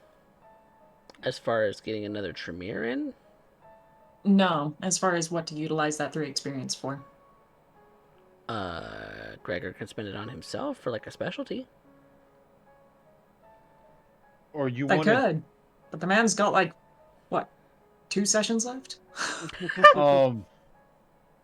The other thing could go for maybe more. You were talking about getting more pigs for the farm, so maybe for another dot of herd. It's a thought. But the Deja's already working on that. In character. Yes, we've had first pigs, but what about second pigs? That was the reason. That's the reason that Piter and Angelique are even going to the stockyards. Okay. It's because they're going to buy more pigs. Resources for that, Deja no longer had, so that is... Yeah. So they're going to make the way to the stockyards. Now, how many they come back with, you can spend experience and build the herd that way. But the in-character time is already being dedicated to it, so if you guys want to spend on it that way, then cool. But I won't ask you to spend the experience until that actually finishes. Okay. So. So That's should I the just whole hold reason on? they won't be at the farm and Yeah. actually. They won't be at the farm and usable until after they brought it back. So I'm not going to ask you to spend the experience beforehand on something that isn't usable yet. Okay. So, I'll just hold on to it until we can figure things out. cool beans. I guess this means that Gregor does have a conversation with Aliester to help him give Clovis a reason to come down. Yep, because This will be interesting. Clovis is an older Tremere. He needs a reason to do things. Hey, buddy, you want more books on ghosts? Ghosts most. He doesn't actually speak like that, but No, that's Gregor asking Aliester. well, Aliester will always go to learn. of course, because he's a learned boy. It would also potentially give him access to rituals. But anyways, blah, blah, blah. Yes. But yes, I heard a notification. Who was that? Mojo has been subscribed for 23 months. It may not. Anyways, it may not look like it, but really, Gregor is trying to help the coterie. He's just a Just garbage. bad at it. Yeah, everything he does just looks sus. It's the curse of the. He is. Forgot to. He is the sussy baka. Pax usually has Scry the Soul. Because I think thematically that fits her. That was And I can what? Scry the Soul. Scry the soul. Beautiful. Makes sense. Absolutely. Well, that does it for us here at the Cat Cafe with Austin by Starlight. My delightful cast, specifically Macabre Derek and that Fat Guy 3, both stream. So why don't we start just shilling? Derek, shill for yourself. Oh, you had to be specific. Okay. Yes, shill for yourself. God, it happens once and never sticks. You started the All trend, you motherfucker.